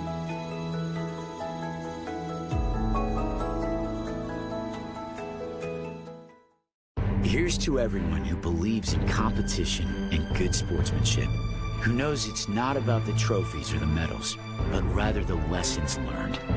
For those who understand, it's not whether you win or lose, just that you give your best.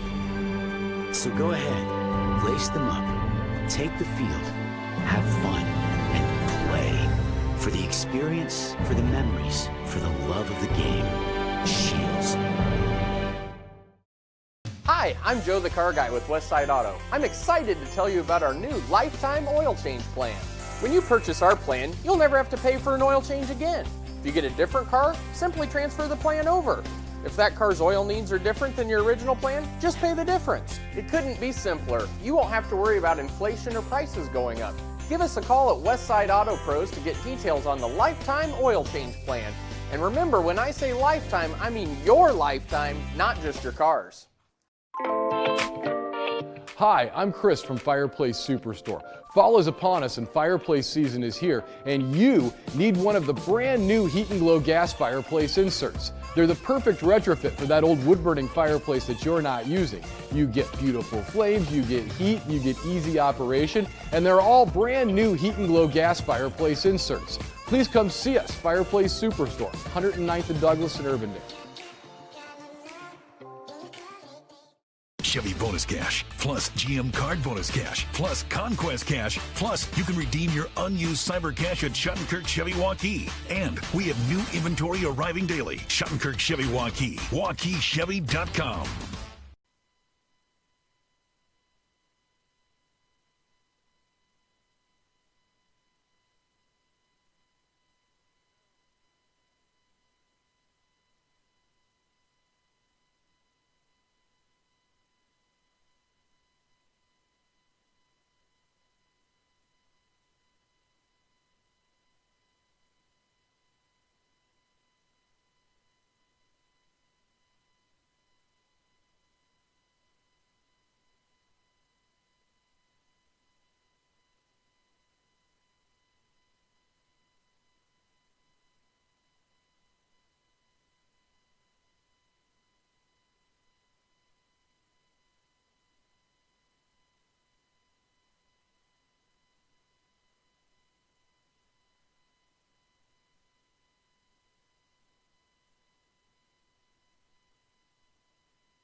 Welcome back to Southeast Polk High School, getting ready for the boys' half of this doubleheader. The Southeast Polk boys taking on Urbandale. It was a 2-point ball game when they met up earlier here this season. And that was back in, let's see, when did they play that? That was back on the early start of January, the 5th. That's the girls there. That's the girls. Oop, looking at the first game of the season, wasn't it? Yeah, okay, so that was back on, same the 5th. First game for Urbandale. First game for Urbandale. And again, same with the girls. Game. Yep, haven't been playing for only a little bit more than 2.5 weeks, so. Yeah, so we'll see, but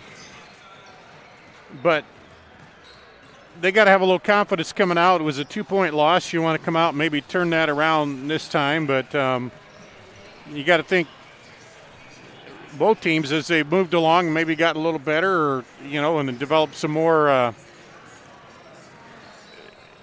developed what they're doing throughout the season here as we move along in what has been a different kind of season for these two. When you look at scoring here, you got Chase Bartlett with 14 for Southeast Polk, and a couple players in double figures for Urbandale coming in.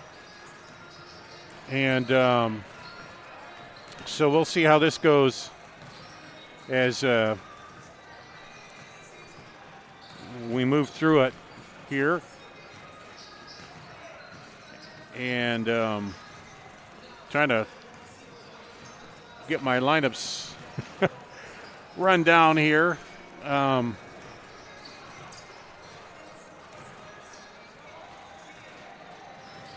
As we talked about Urbandale, a little bit of the same boat where they haven't played as many games coming in, and we'll see what happens if Southeast Polk has played a few more. We'll see what happens as we move through this. Let's take a break. We'll do that. We'll come back with more after this on CISN.TV. Bonus cash, plus GM card bonus cash, plus Conquest cash, plus you can redeem your unused cyber cash at Schottenkirk Chevy Waukee. And we have new inventory arriving daily. Schottenkirk Chevy Waukee, WaukeeChevy.com. Obsessively, relentlessly.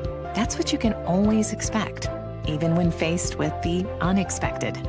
It's a service we take seriously, providing comfort in the rain, tools to help you save, a helping hand along the way, and from a safe distance away, delivering the energy you need while going the extra mile.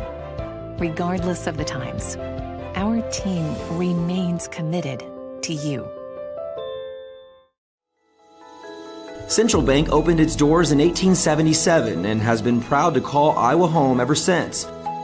For more than a century, our family-owned business has worked hand-in-hand with friends and neighbors across the state to make their dreams a reality.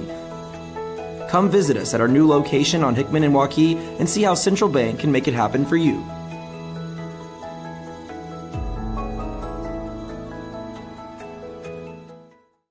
Here's to everyone who believes in competition and good sportsmanship, who knows it's not about the trophies or the medals, but rather the lessons learned. For those who understand, it's not whether you win or lose, just that you give your best. So go ahead, lace them up, take the field, have fun, and play. For the experience, for the memories, for the love of the game. Shields. Chevy bonus cash, plus GM card bonus cash, plus Conquest cash, plus you can redeem your unused cyber cash at Schottenkirk Chevy Waukee. And we have new inventory arriving daily. Schottenkirk Chevy Waukee, WaukeeChevy.com. Here at Southeast Polk, Dar Danielson with you on CISN.TV. Let's take a look at some of the players to watch here for Urbandale. Dylan Sams, a senior, 11.8 points per game. 2.5 assists, 54.2% from the field. For Southeast Polk, Chase Bartlett, 14.2 points per game, 4.7 rebounds, and 43.5% from the floor. We're ready for the starting lineups here. Your hometown, Southeast Polk Rams. a record of 6-2, and the head coach is Alan Jenkins. Now the starting lineup. First for Urbandale. 6-foot senior, number 5, Drew Dexter. 5'10" senior, number 10, Dylan Sands. 6'3" senior, number 23, Brandon Price. 6'2" junior, number 24, Jack Wadier. And 6'3" senior, number 33, Dylan Backey. Now you're starting lineup for your Southeast Polk Rams. 6'5" senior, number 23, Malachi Williams. A 6'3" senior, number 20, Chase Bartlett. 6'3" senior, number 10, Boone Bain. A 6'3" sophomore, number 3, Riley Edwards. And 6'2" senior, number 1, James Flynn.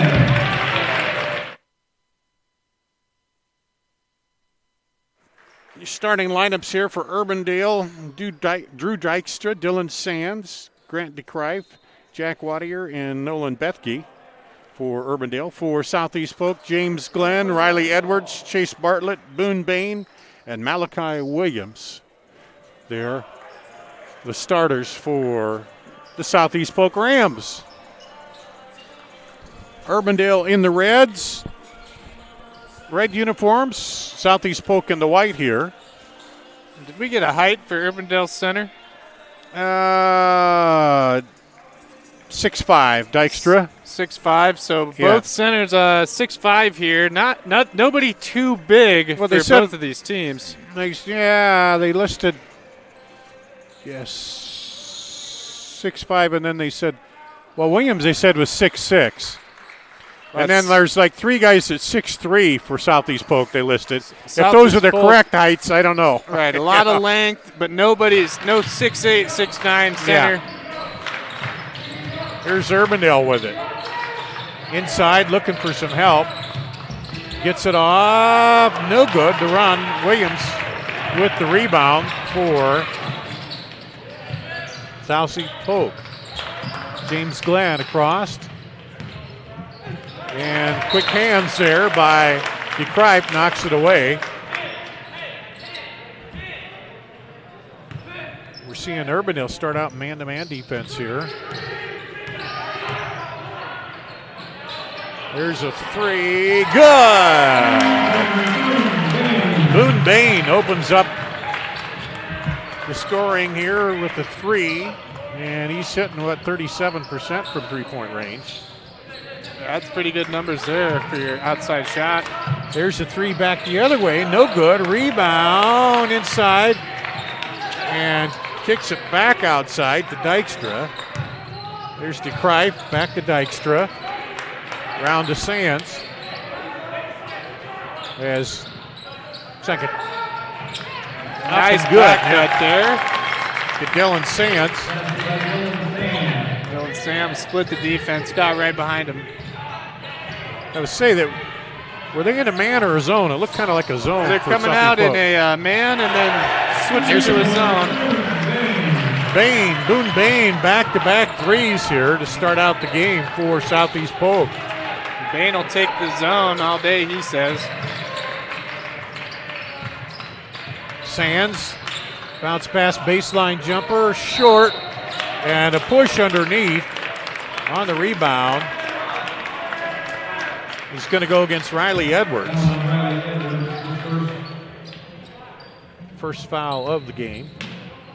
So Urbandale will inbound on their own basket. Get it up top to Sands. Now underneath, and an easy put back by Bethke. Easy back cut from him. 6'4" here. Southeast Polk with the ball. Boone Bain over there, I'd be watching him after he hit 2 threes. There he is. Greif comes out on him. Now down on the baseline.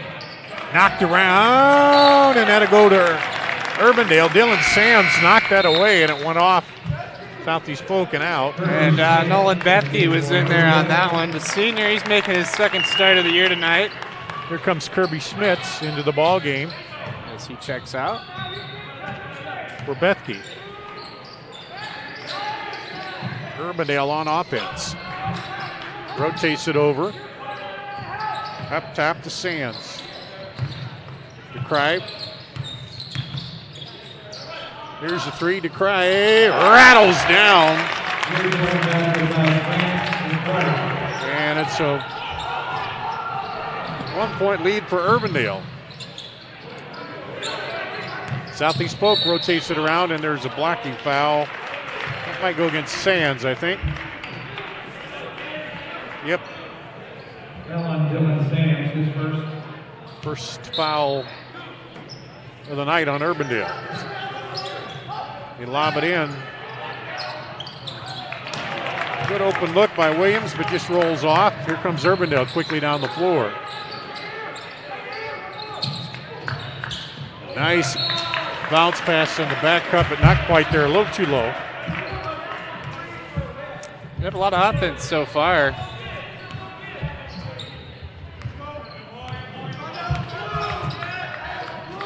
Get it to Malachi Williams. Dishes it outside. Here's a jumper. No good. Rebound pulled down by Dykstra for Urbandale. Quickly up the floor.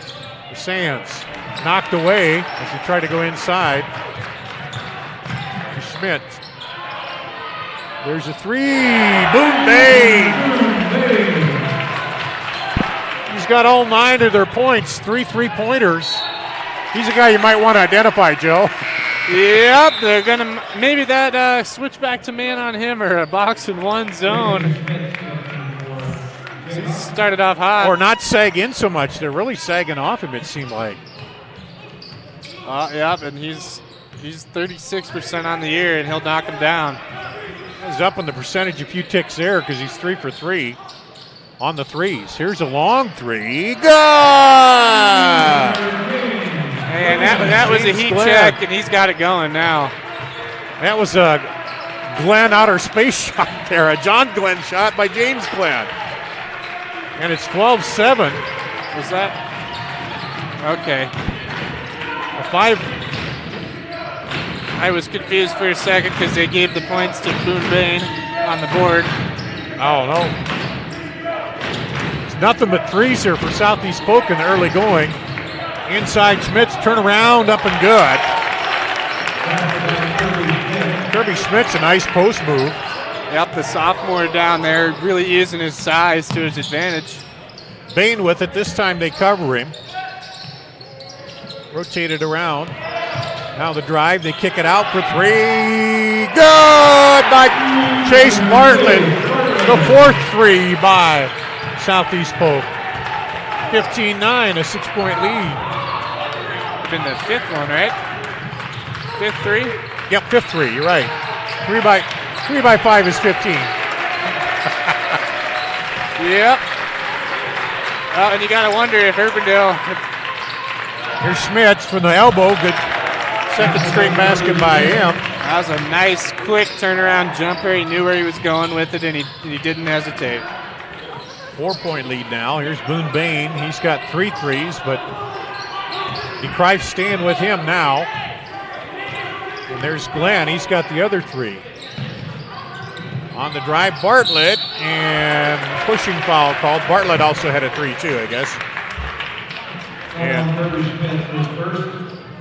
Kirby Schmitz, his first personal, second team foul here. And they say you live by the 3 and you die by the 3 sometimes.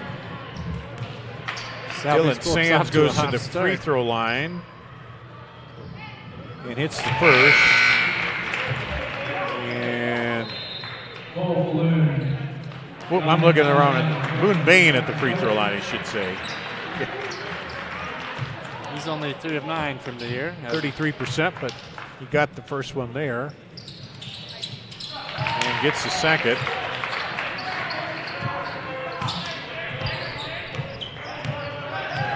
Is that Bain or Bartlett?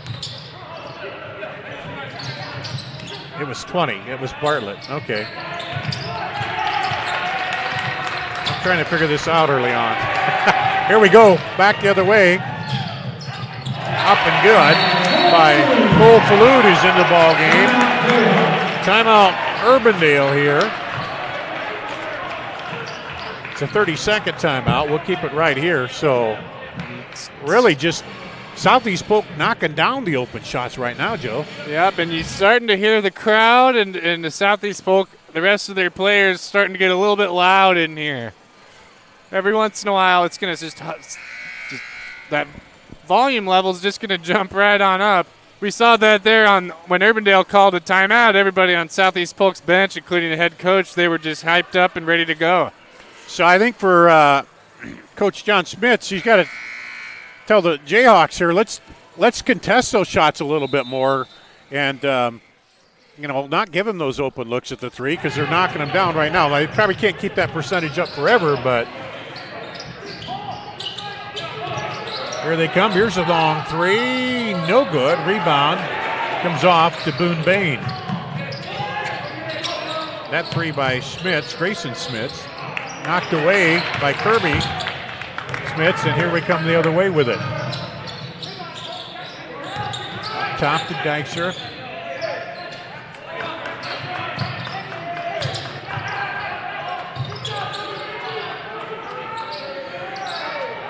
Sands looking to drive, but come up on defense. It's Dominic Caggiano. Knocked the rebound pulled out of there. Here's a three. No good. And the rebound down to Bartlett. Caggiano into the ball game for Southeast Polk. On the drive, spin, and then the foul. And if he didn't get fouled there, he would have went ahead and walked. So got bailed out that time. DeCrife gets the foul.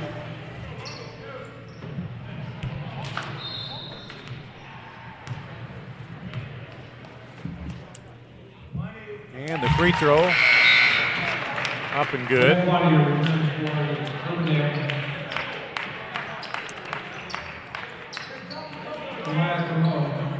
And Boone Bain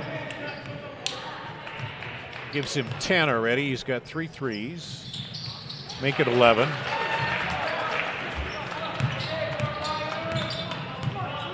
A 10-point lead for Southeast Polk, their biggest in the first quarter here. Good rotation by Urbandale. They can cut through the middle. Back out to Schmitz. Battle for it, and then a foul will be called on Boone Bain. A little too aggressive that time. It's a bit out of control. It's the second team foul here. His first personal.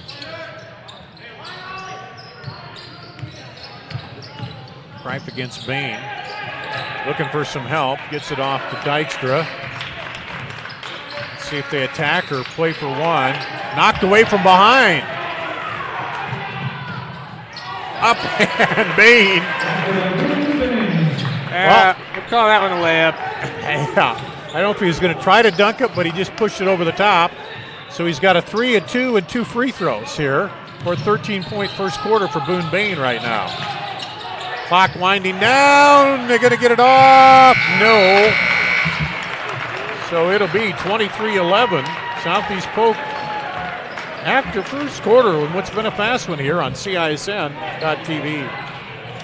35 years in the automotive industry, I had the opportunity to build on the American dream, just like Henry Ford did over 100 years ago. Introducing the all-new DeArmond Ford Indianola. Like Ford Motor Company, we're a family-led business guided by our core values of hard work, trust, honesty, and integrity. People drive to Indianola to buy Fords. The all-new DeArmond Ford. DeArmondFord.com. Built for America, sold by DeArmond Ford Indianola. Iowans know that winter means snow, ice, and freezing temps. Severe weather can make the roads downright dangerous. Truck Equipment Incorporated has the toughest work equipment that can stand up to the harshest conditions. Look for Western brand snowplows, quality you can count on. Buy new or utilize our repair services. We'll order new parts for same-day pickup or delivery. And now you can shop from home with our virtual showroom. Go to truckequipment.com today. Back here at Southeast Polk, 23-11. Southeast Polk in kind of an exciting little first quarter there, Joe. Hell yeah, Boone Bain got hot. In Southeast Polk, the boys are doing exactly what the girls were doing. They've been playing the passing lanes really well. I think, 3-4 steals for them from Urbandale? Mm-hmm. Urbandale's got 4 turnovers, Southeast Polk 5, or timeout left, excuse me. So 5 threes in that first quarter. And now here comes Southeast Polk with the ball to start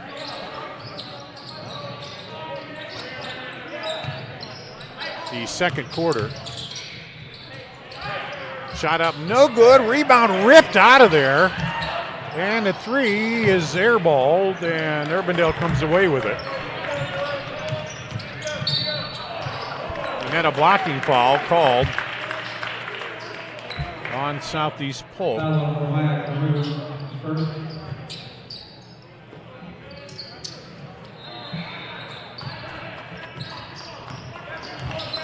Carmu, his first foul. His first, the team's third. Ball will stay with Urbandale.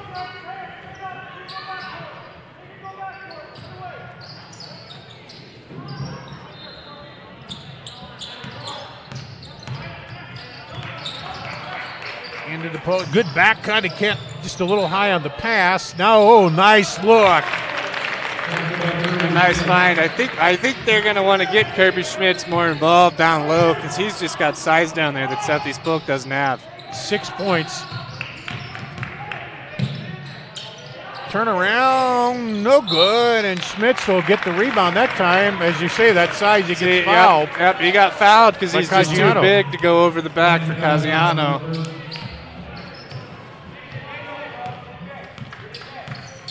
I think, if Schmitz gets wide down low down there, he's going to have a hard time finding anybody to guard him.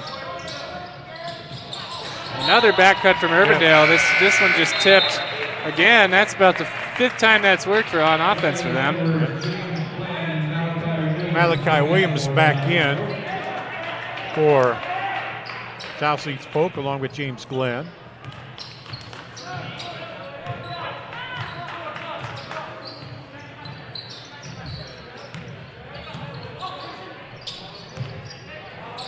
Southeast Polk. 3 is a little long, so Boone Bain his first miss from 3-point range. Oh, nice look to Schmitz underneath. Turns. Now kicks it out, but is stolen away by James Glenn. And Bain is limping. There, didn't see what happened. That's right. That's no good for him. He's got to get. Wasn't putting any pressure at all on that right foot. I don't know if he came down on somebody else's foot, turned it, or what happened, but he has 13 of their 23 points here to open it up, putting 3 3-pointers in that first quarter. Southeast Polk looking for their first bucket of the second quarter. Urbandale again in that man zone defense. Start as man, then switch back to zone. Got a sagging man. Yeah, it's kind of. So soft man, and they'll go into a zone once they figure out what's going on. Kripe handles it off. Sands. Now back up to Dykstra. Sands. Kripe throws it across Schmitz. Here's moving screen called. Now, I'm not sure that was even a screen at all. No, to be called a moving screen. Urbandale's running that back cut off of Kirby Schmidt. They'll run 2 back cuts off him and look for the 3.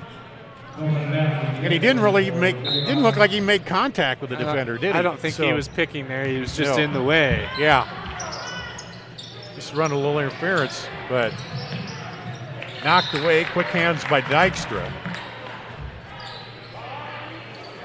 Southeast Polk still looking to score here in the second quarter.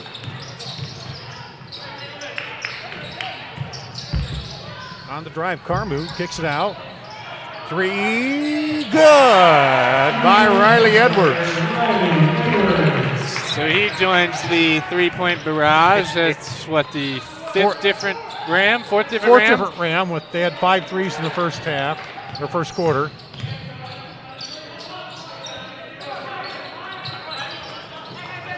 So 18 of their 26 points on threes. Urbandale got to work against that man defense of Southeast Polk. And that's not a passive defense, is it? They're coming out. And they're getting patient.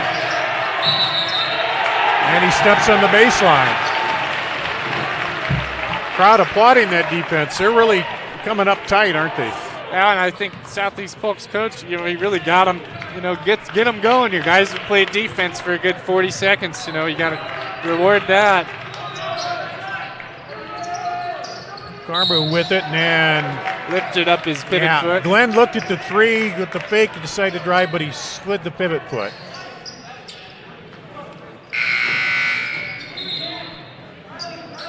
Schmitz coming back in along with Grayson Schmitz. Grayson and Kirby both coming back in for Urbandale.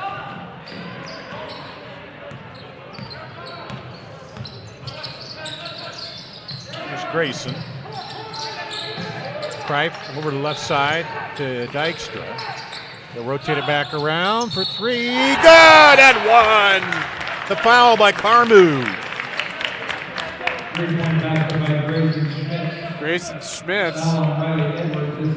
He's shooting 40% from three and 75% from the line here to try to get the 4-point play. And he does. Got the rattle, but he got the roll too. So it's cuts the lead down to 9.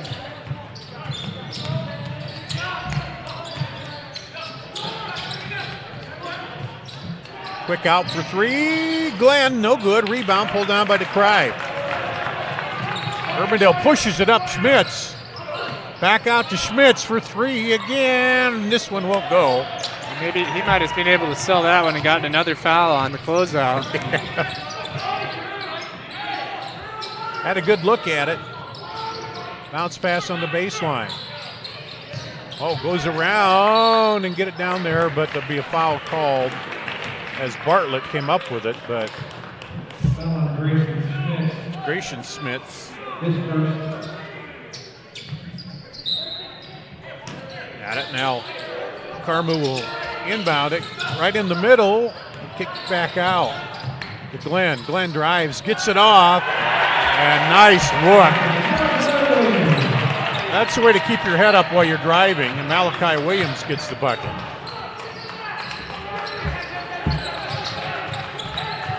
Schmitz with it. Kripe up top. And on the drive this time, the defense, James Glenn, will get called for the push.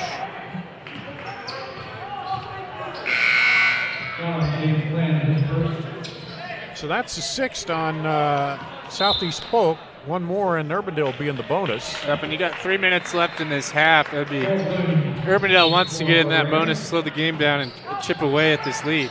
Cole Falunian, and Schmitz had to tightrope it over there. He does. Knocked away, now back into him. Oh, nice back cut look. Oh, and it just bounced out. Couldn't quite cash it in. Those from your big man. Yep. And he's got a good awareness on the pivot, doesn't he? There's a James Glenn gets the bucket.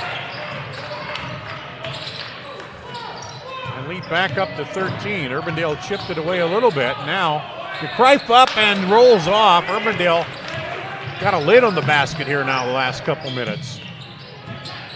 Carmu tried to throw it across and Schmitz picks it off. Should have just went right up with that one. He got too excited. Yep. See Schmitz down there. Pulls up, boom. I think they got to get him more involved in the offense here. You got to have him touch it every time, seems like. Well, they run their screens off of him. They run their backdoor screens off him, but I think he's got to get the ball. We saw the range there from the free throw line jumper. He's hit 2 of those so far, too. Balloon down the lane, right into Schmitz. And offensive foul. Well, Schmitz has done everything here. Up, and he's going to take a breather here the last 2 minutes. It's 17 foul, but it was offensive, so they won't be shooting. But Urbandale gets the ball back. And they got down double digits. They haven't been able to chip it too far below that yet here. Up top is Sands.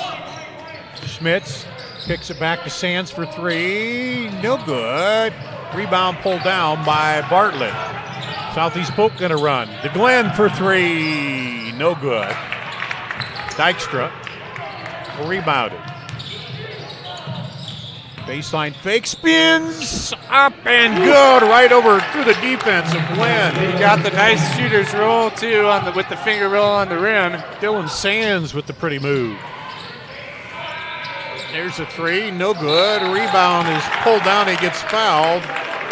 Bethke got the rebound and got fouled.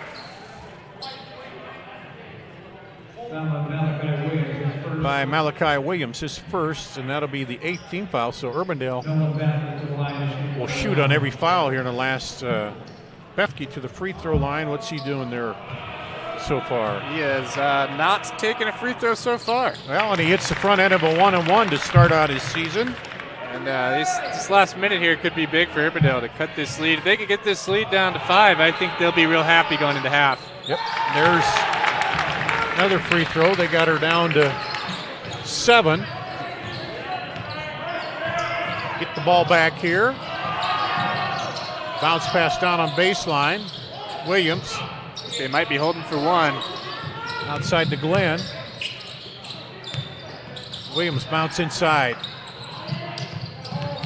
It's an aggressive if they are, but they aren't. James Glenn drives running one-hander, I should say. Kick out. Schmitz looked at the 3, now drives in to Krive. They've got time, 40 seconds. Smartly didn't force that.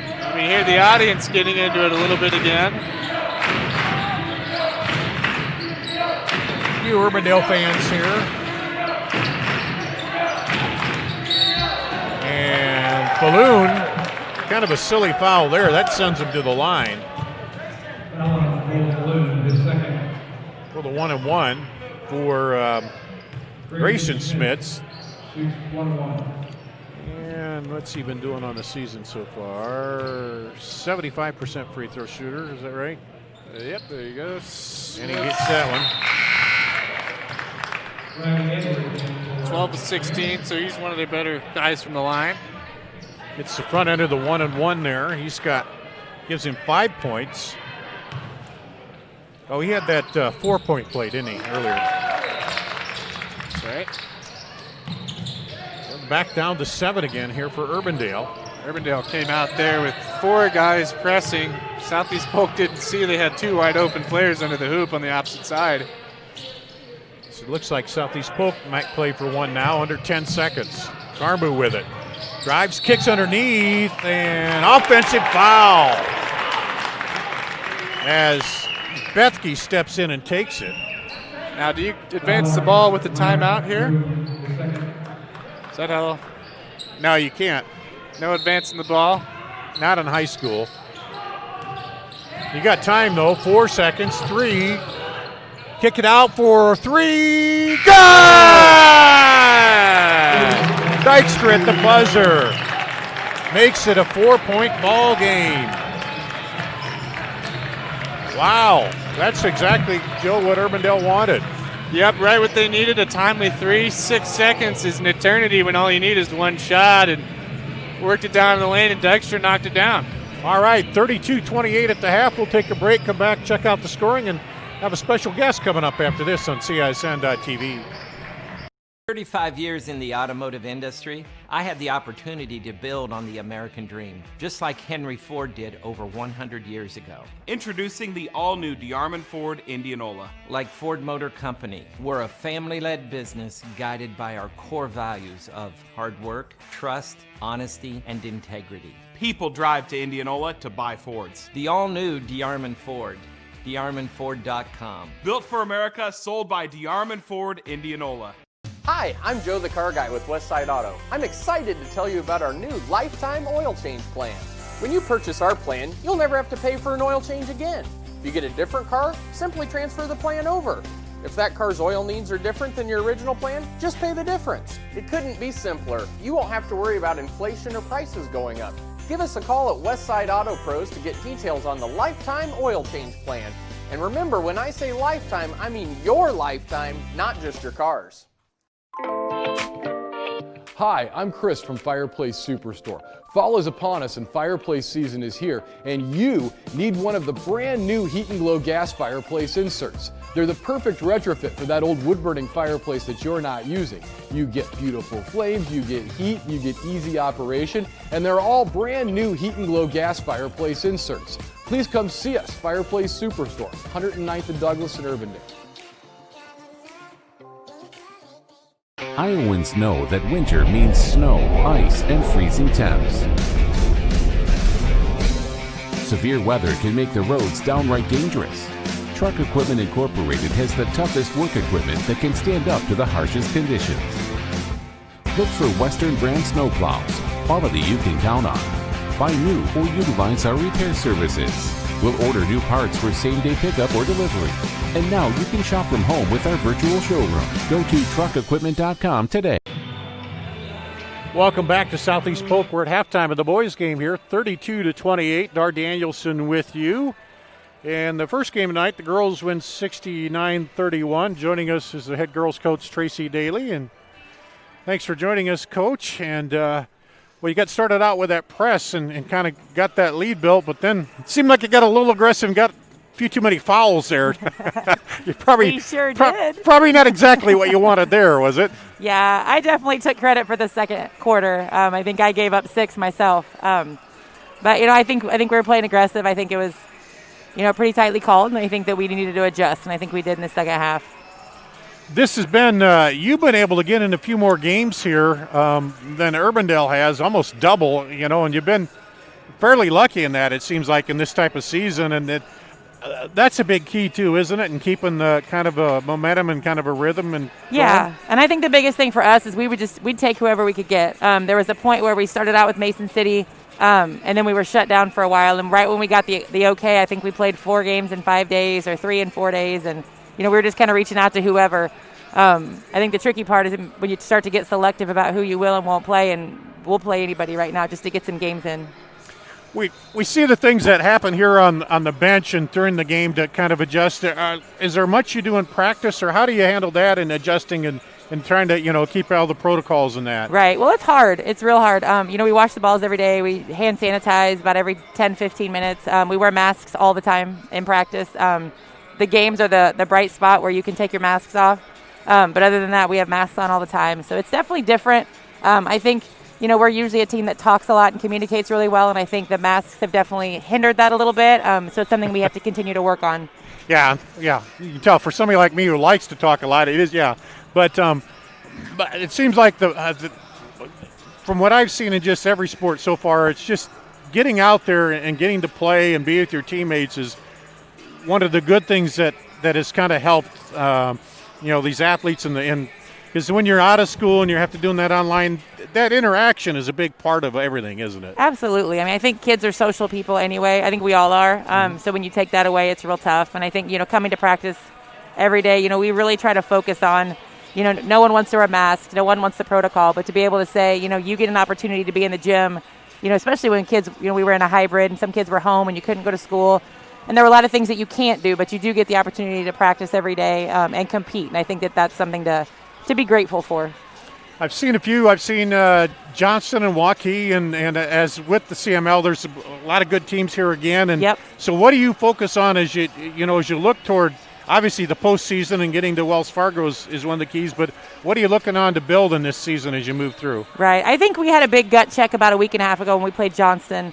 I just think our effort wasn't there, and I think, I always talk about respecting the game and valuing the opportunity we have to play, and I think that we kind of, we came out a little slow, and they're the number one ranked team in the state, and they knocked us out of the state tournament last year. And if you can't get up for that game, what can you get up for? So we've kind of adjusted the way that we practice and the expectations we have in practice to make sure we're practicing at a high level, just to get ready for the postseason. You never know. I mean, it could be gone tomorrow. We could play all year. It's hard to tell. So you just try to keep getting better.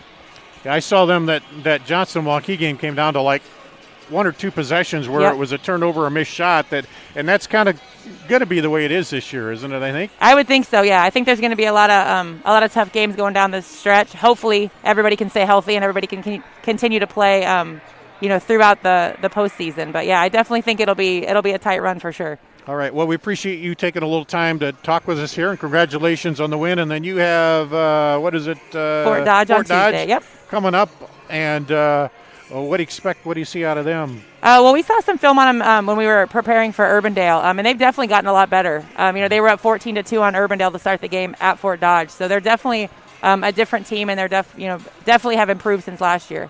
Okay. Well, Coach, appreciate it again. We'll hope to see you down the road a little bit here, and congratulations on the win tonight. Thank you very much. That's Coach Tracy Daly here. We're going to take a break on CISN.TV. Bonus cash, plus GM card bonus cash, plus Conquest cash, plus you can redeem your unused cyber cash at Schottenkirk Chevy Waukee. And we have new inventory arriving daily. Schottenkirk Chevy Waukee, WaukeeChevy.com. Obsessively, relentlessly. That's what you can always expect, even when faced with the unexpected. It's a service we take seriously, providing comfort in the rain, tools to help you save, a helping hand along the way, and from a safe distance away, delivering the energy you need while going the extra mile. Regardless of the times, our team remains committed to you.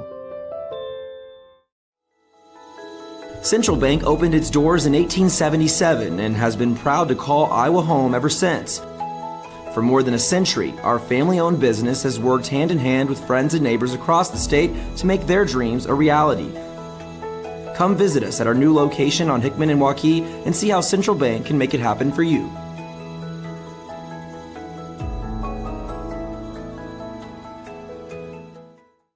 Here's to everyone who believes in competition and good sportsmanship, who knows it's not about the trophies or the medals, but rather the lessons learned. For those who understand, it's not whether you win or lose, just that you give your best. So go ahead, lace them up, take the field, have fun, and play. For the experience, for the memories, for the love of the game. Shields. Chevy bonus cash, plus GM card bonus cash, plus Conquest cash, plus you can redeem your unused cyber cash at Schottenkirk Chevy Waukee. And we have new inventory arriving daily. Schottenkirk Chevy Waukee, WaukeeChevy.com. Back here at Southeast Polk at halftime, it's Southeast Polk 32-28. Dar Danielson with you. Let's run down some of the first half scoring for Urbandale. 6 points from Grayson Smith off the bench, 8 for Kirby Smith off the bench, 4 for Nolan Bethke, 4 for Dylan Sands, 3 for Drew Dykstra, 3 for Grant DeCrive for their scoring. For Southeast Polk, they started out hot, 13 for Boone Bain in that first quarter on 3 threes, and he did not score in the second quarter. Then 7 for James Glenn, 3 for Riley Edwards, 5 for Chase Bartlett, 2 apiece for Malachi Williams and Cole Falloon. And that's 6 threes for Southeast Polk. And what do we have? 3 for Urbandale. But Joe, Urbandale had a little momentum at the end of that first half. They got a bit of a run there. Yeah, Southeast Polk started hot. Urbandale battled back. And the battle runs a bit there. And I think what really kicked off Urbandale's run was Kirby Schmitz down low, scoring and rebounding there. And I think they're really going to have to look towards him. He's not going to start this half. They'll bring him in off the bench. Well, they were down 13 and with 2-3 minutes to go, and then they closed out strong, and they'll get the ball to start the second half here. Urbandale will. They closed it down to a 4-point lead, and chance here now to cut it down even farther to start the second half. Looks like the same starters to start the second half here for Urbandale as they rotated around to DeCrive. Whittier cuts through. And man-to-man defense. Been a good tight man-to-man for Southeast Polk. Yep, a lot of switches. And a travel call as They're both teams are a little bit out of position there, but Johnston up 22-21 over Valley at the half. In another game going on tonight. And here's Falloon with it. He drives, puts it up, and offensive foul, I think they're going to say. Is that a Yep. On Falloon, so they'll wave off the basket, and that's Falloon's third foul. And now there's no restricted area here in high school, so that's how he could get over there that late and still get that charge. And it's always one of those calls that, the official has to make. Here's DeCrive with it up top, gets a screen. Back over to Bethke. Up top, rotated around. Sands. Southeast Polk really coming up high on that defense. And I think you're right. When Smits was in there, they were able to get it down lower, but now he's starting out. Well, they're running a back screen offense, and it really helps to have a big guy in there on those back screens. On those pivots, isn't it? Now they get it down low. Bethke, he turns around. They didn't know where he was at, but he found out quickly and converts, and we got a 2-point ball game here. That was a good possession for Urbandale. Nice possession defensively for Southeast Polk as well, but Urbandale they stayed patient and they got a shot at the rim. Took a whole 2 minutes there before Urbandale scored. And Edwards. Kudos to Southeast Polk's defense. It's hard to defend for 2 minutes. Boone Bain up and good. They weren't defending for the full 2 minutes, but quite a bit of that time, Urbandale had the ball. Bain shot that off 1 foot and was kind of reaching down toward that right knee when he was getting back on defense. And Boone Bain picks up the foul. That's a good broadcast name. It rolls off. Boone Bain. Boone Bain and James Glenn. Yeah.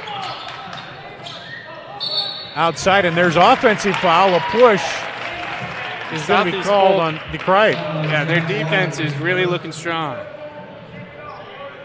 First team foul here, the second half on Urbandale.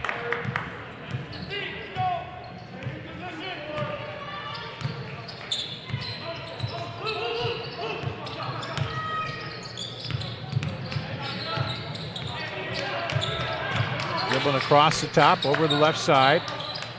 Bartlett throws it out to Bain for 3. This one's no good, and Bethke goes up, and Williams comes away with it. Malachi Williams got it away from Bethke.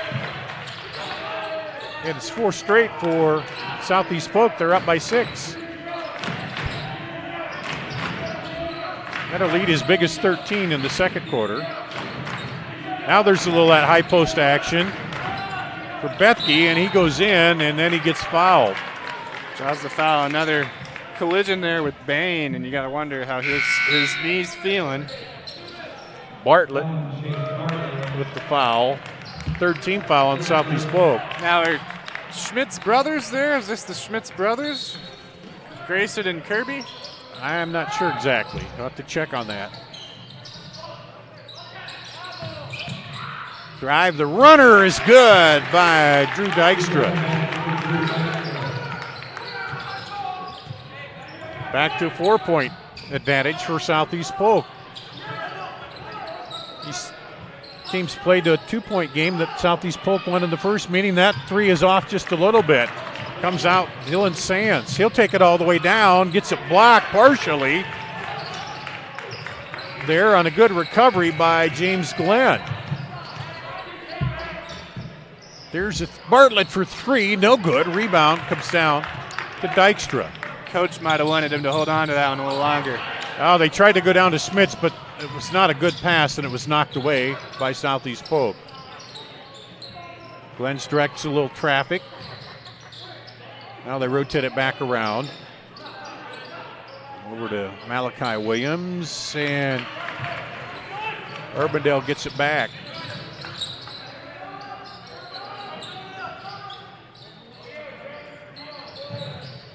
Grayson Smits lobs it in there, up and good to Dykstra. We've seen him score on that play. That's probably the third time now we've seen him score on that back cut. 2-point ball game again. Bain drives and draws the foul. He kind of snookered the Greif into that one, didn't he? Seemed like a travel again. Well, he faked like he was going to shoot that three, and you got to honor that three, and then he drove kind of into him. And they called the foul, the second there. And that one is a little too much. The ref called it out. Touched the top of the... hit the standard, coming down. So Urbandale, they've been flirting with getting this tied. Had another chance down the floor to tie or take the lead on a three. Here's a three, no good. Knocked around and run down by Urbandale. Wadier gets it back to Greif now. It's under 3 minutes to play, third quarter. They rotated over to Dykstra. That defense extending out again for Southeast Polk. Here's Smits, free throw line. He shot that jumper before, but Williams is right there on him. Looking for him posting down low. Back over to Grayson Smith. They'll try to rotate it. There's Smith's elbow jumper, no good this time, but rebound comes out long and Southeast Polk wasn't there. Three, and that one will go up over the basket by Dykstra. Strong defense from Southeast Polk and really patient offense from the Jayhawks. And Urbandale had, 2 or 3 looks there to tie this up, but... and then for Southeast Polk to stay on defense for that long, that just shows you how... A lot of discipline, isn't there? Yeah. Well coached. Stand back and not committing the foul. Over to Bartlett. Bartlett to Glenn. Down low. And there's a little bit of a flop, but no call. Williams gets the bucket. Puts the lead back up to 4. Been a while since Southeast Polk scored, but they haven't given up a lot of points. Williams sneaks in, almost knocks that away. So it looks like defensively they've identified Smits a little more down there in the block this time, Joe. Yep, and just very patient defense from the Rams and really patient on offense from Urbandale. Lob in, a little long, and Glenn is battling for it, but Wadier comes away with it, then throws it away. Up in the dunk! The flush by Bartlett in the mad scramble, and it's back up to a 6-point lead for Southeast Polk, but a foul called on Bartlett. Bartlett's second.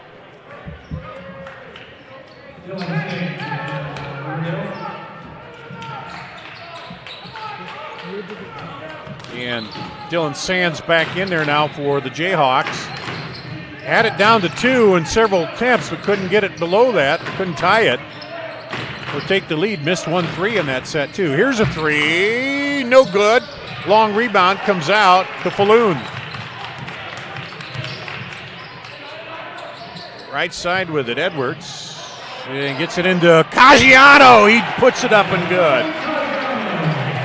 And there's no real need to flop there. No need to flop. You're bigger. Smits pull up a little long. Seems like they've got Urbandale flustered a little bit here, Joe.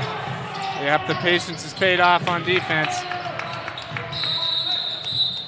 And timeout Southeast Polk.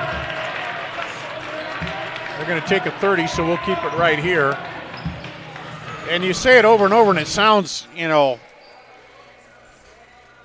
yeah, but it is. Playing defense for that long and not fouling and getting the ball is really takes a lot of discipline, doesn't it? And that's why you do, the drills, the end-to-end shuffle drills, following the ball where the coach moves the ball in one direction and you shuffle. And Southeast Polk has really done it here with when Urbandale looked on. Well, they got a little run at the end of the first half, and then start here the second half. They got it all the way down to within 2, but so far have not been able to even it up. And now Southeast Polk with an 8-point lead. Their biggest has been 13. They get to take it out under their own bucket. They throw it deep to Bartlett. And they will probably play for 1 here, looks like. I bet Coach drew up a play there in that 30-second timeout. And almost a strip there, but they get it to Glenn. Glenn had to dribble out of it before he got the 5, yeah. It was right there. And there's a foul by Schmitz. You want to wait 10 more seconds before you give that foul. That's the second on Grayson Schmitz. You could probably even have waited 13 more seconds and foul him with 2 seconds left on the clock. Carmu back in.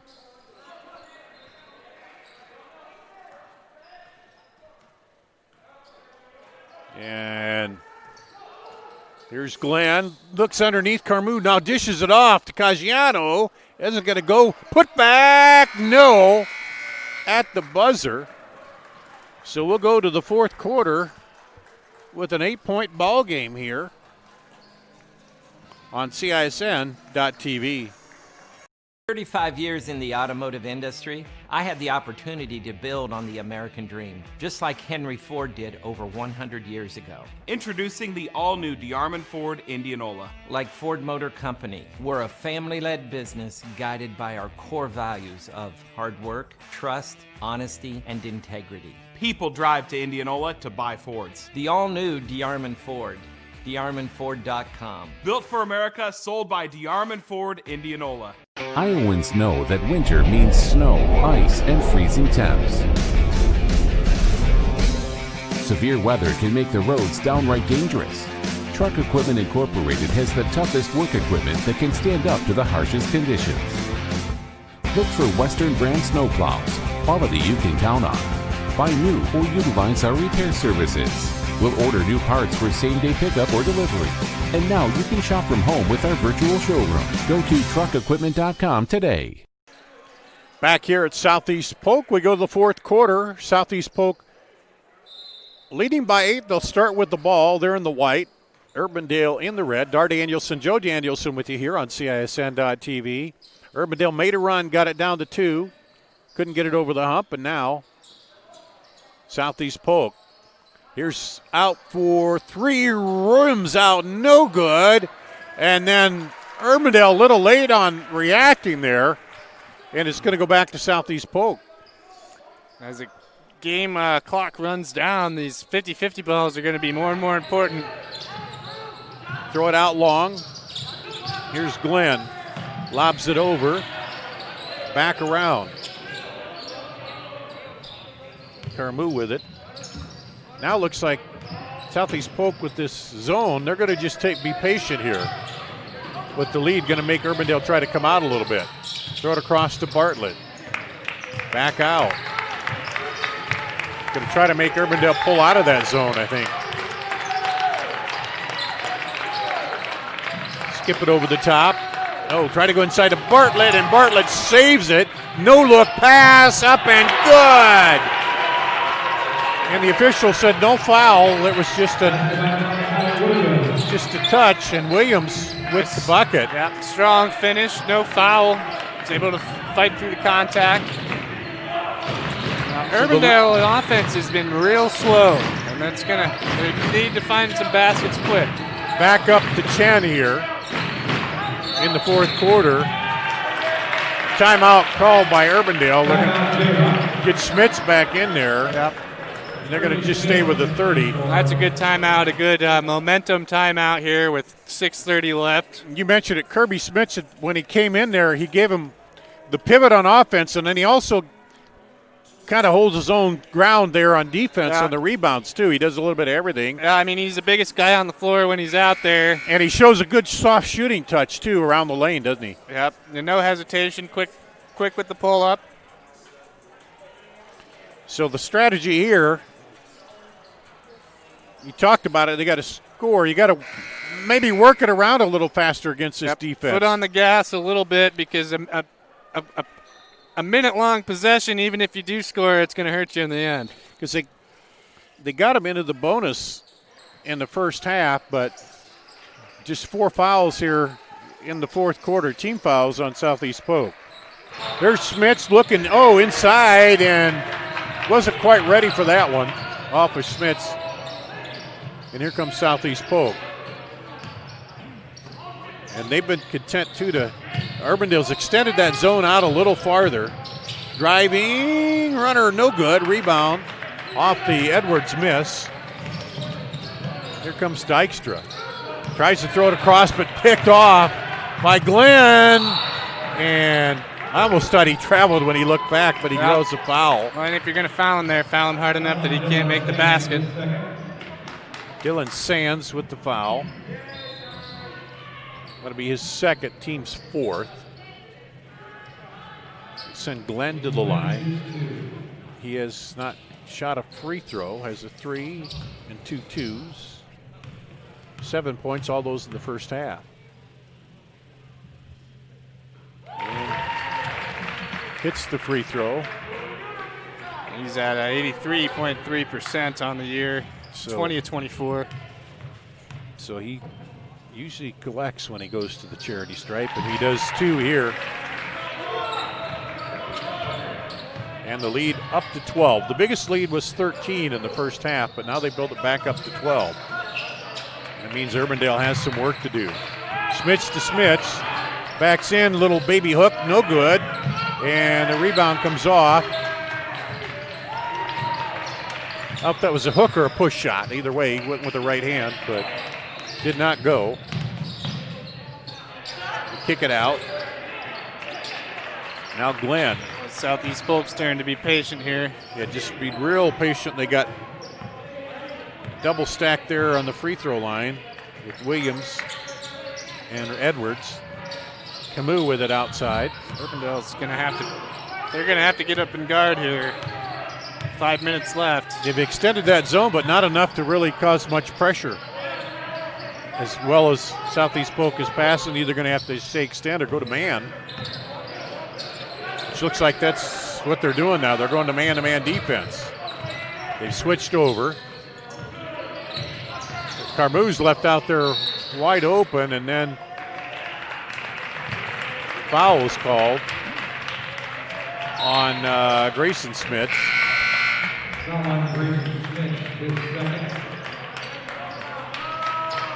That's his third, the 14th foul.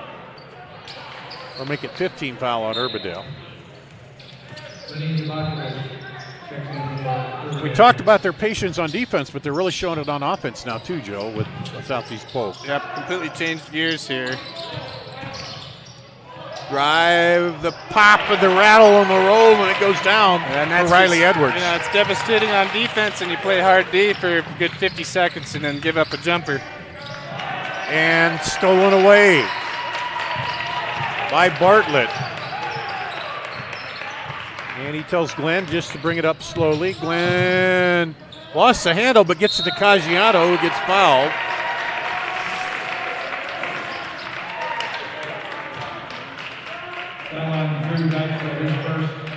Dykstra's first personal. Caggiano to shoot 2. Caggiano was a terror on the defensive line for the Rams football team this fall.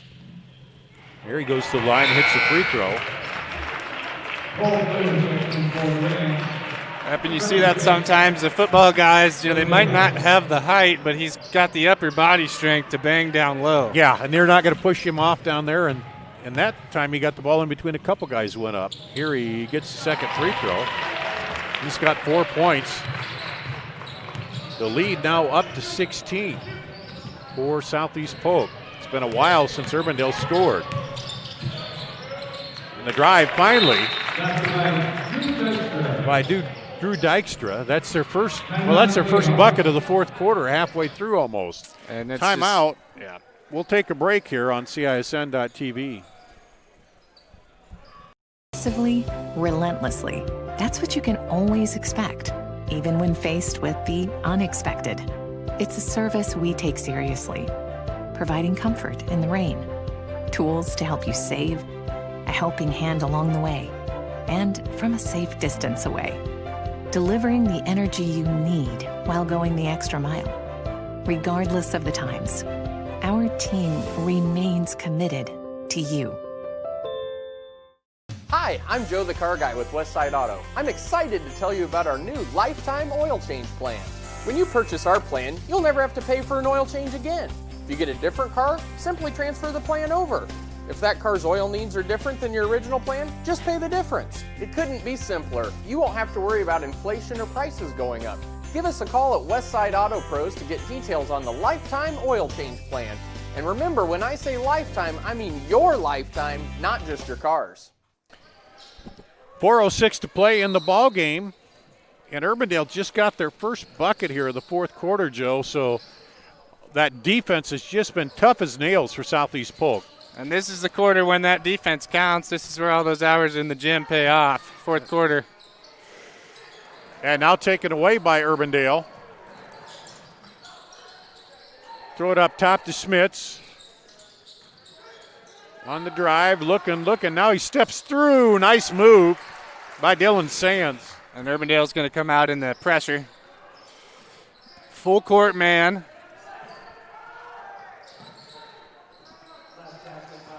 They had been sitting back in the zone. Now they get it to Caggiano again, and he puts it up and good. His 6th point of the night for Caggiano. There's a three. Dykstra with 12 points now. Urbandale needs some points in bunches here. And they need some stops defensively. That's the big thing now. Southeast Polk's not going to take a shot unless it's a good one inside. You get into Bartlett. Bartlett had Caggiano, didn't see him. Caggiano's just patrolling the baseline, looking for a good pass, and there's the foul by Schmitz, Grayson Schmitz, his 4th. And that'll put him in the 1-and-1. From here on out, Falloon will go to the free throw line. He's got 2 points tonight. The one and the maybe here. And the maybe will be a yes, because he hits the front end. Falloon here, we're looking. He was 0 of 6 from the free throws until that one. Well, so he hit that one.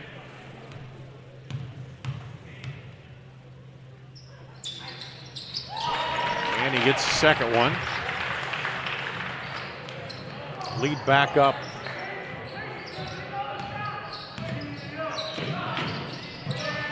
There's a three, lead to 13.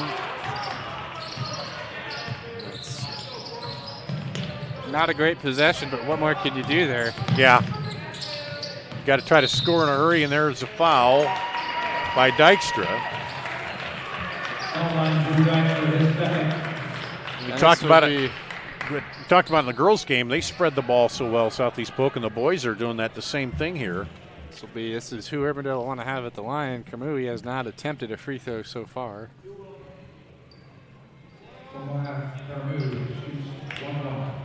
Carmu hits the front end of the 1-and-1, so that's 100%, right? That's his first free throw? Yep, there you go. Those math things I can figure out. Second one is good. Good looking free throws right in there. That's right. Extend the lead to 15. Yep. Urbandale's got to score and stop. And that one, Caggiano takes it as Sands got in against the double team to really know where to go. Quickly up the floor. Bartlett might have been thinking of a dunk again, but he couldn't handle the ball and get it up there. He had that one that kind of a little bit ignited them here after Urbandale had come back, and there's the foul against DeCrive. His fourth, ninth team foul, so next one will be the double bonus.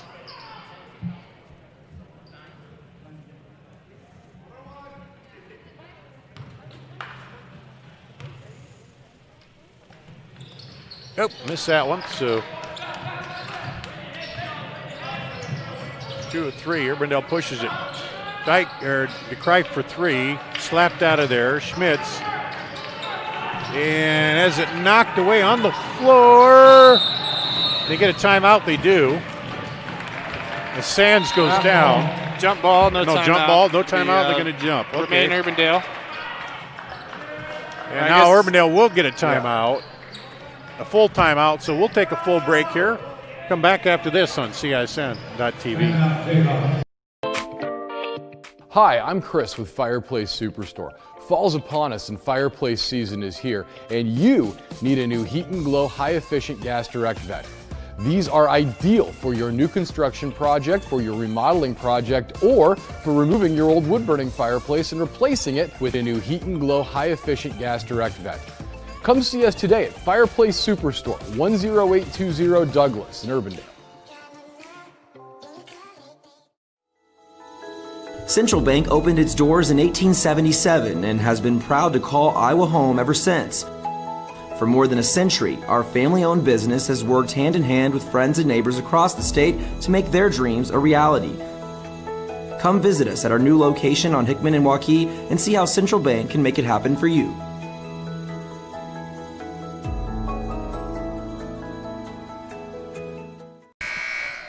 Here at Southeast Polk, 56-41. Urbandale had made a run, got it down to within 2 here in the third quarter, but then Southeast Polk is up the lead now. Been as many as 16, and there's a foul on, is it Caggiano? Yeah.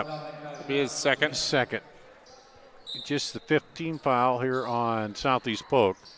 To say that Urbandale had it down to 2 and had 3 or 4 shots at it to tie it and couldn't do it, and then there's a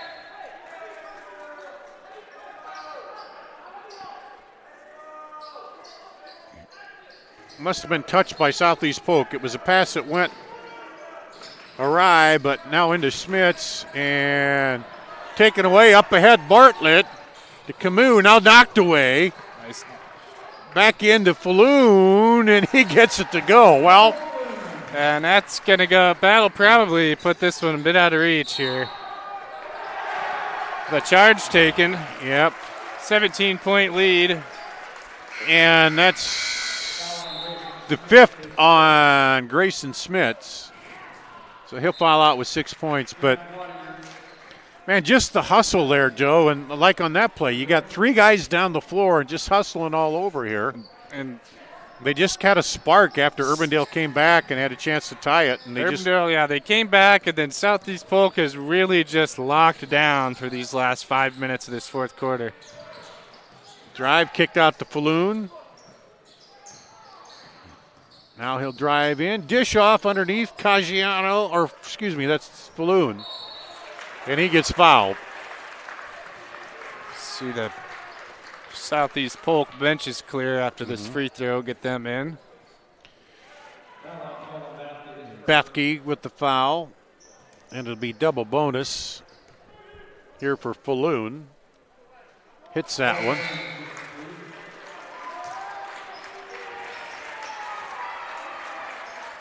That's 7 points for Falloon, and Falloon, the only one on the floor, won't come off because he's shooting right now. And wholesale subs on both sides. As with 18-point lead, could be 19 here.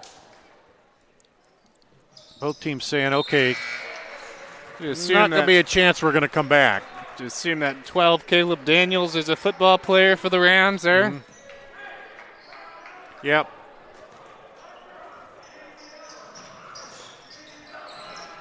Here's the drive and the bucket. A nice finish there from Jack Craig, the sophomore. Yep, Jack Craig in.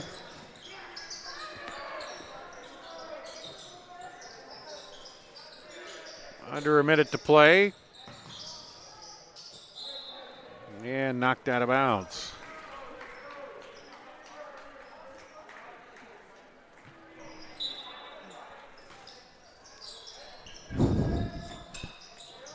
Throw it out deep. Back over to the corner. And jumper short. Daniels with the rebound. Put back, no good. Battle for it. He's on the floor. And they're going to say jump ball. We'll go to Urbandale. Daniels really wanted to score there, didn't he? Yeah, he had it in between his thighs there, and he wasn't giving it away. You like to see here, one of these guys, don't dribble the clock out. Just go ahead and throw it up. I think they are. Looks like offensively here, they're just going to go at it. And they're not going to get a foul call either. Doesn't look like, oh, there they do.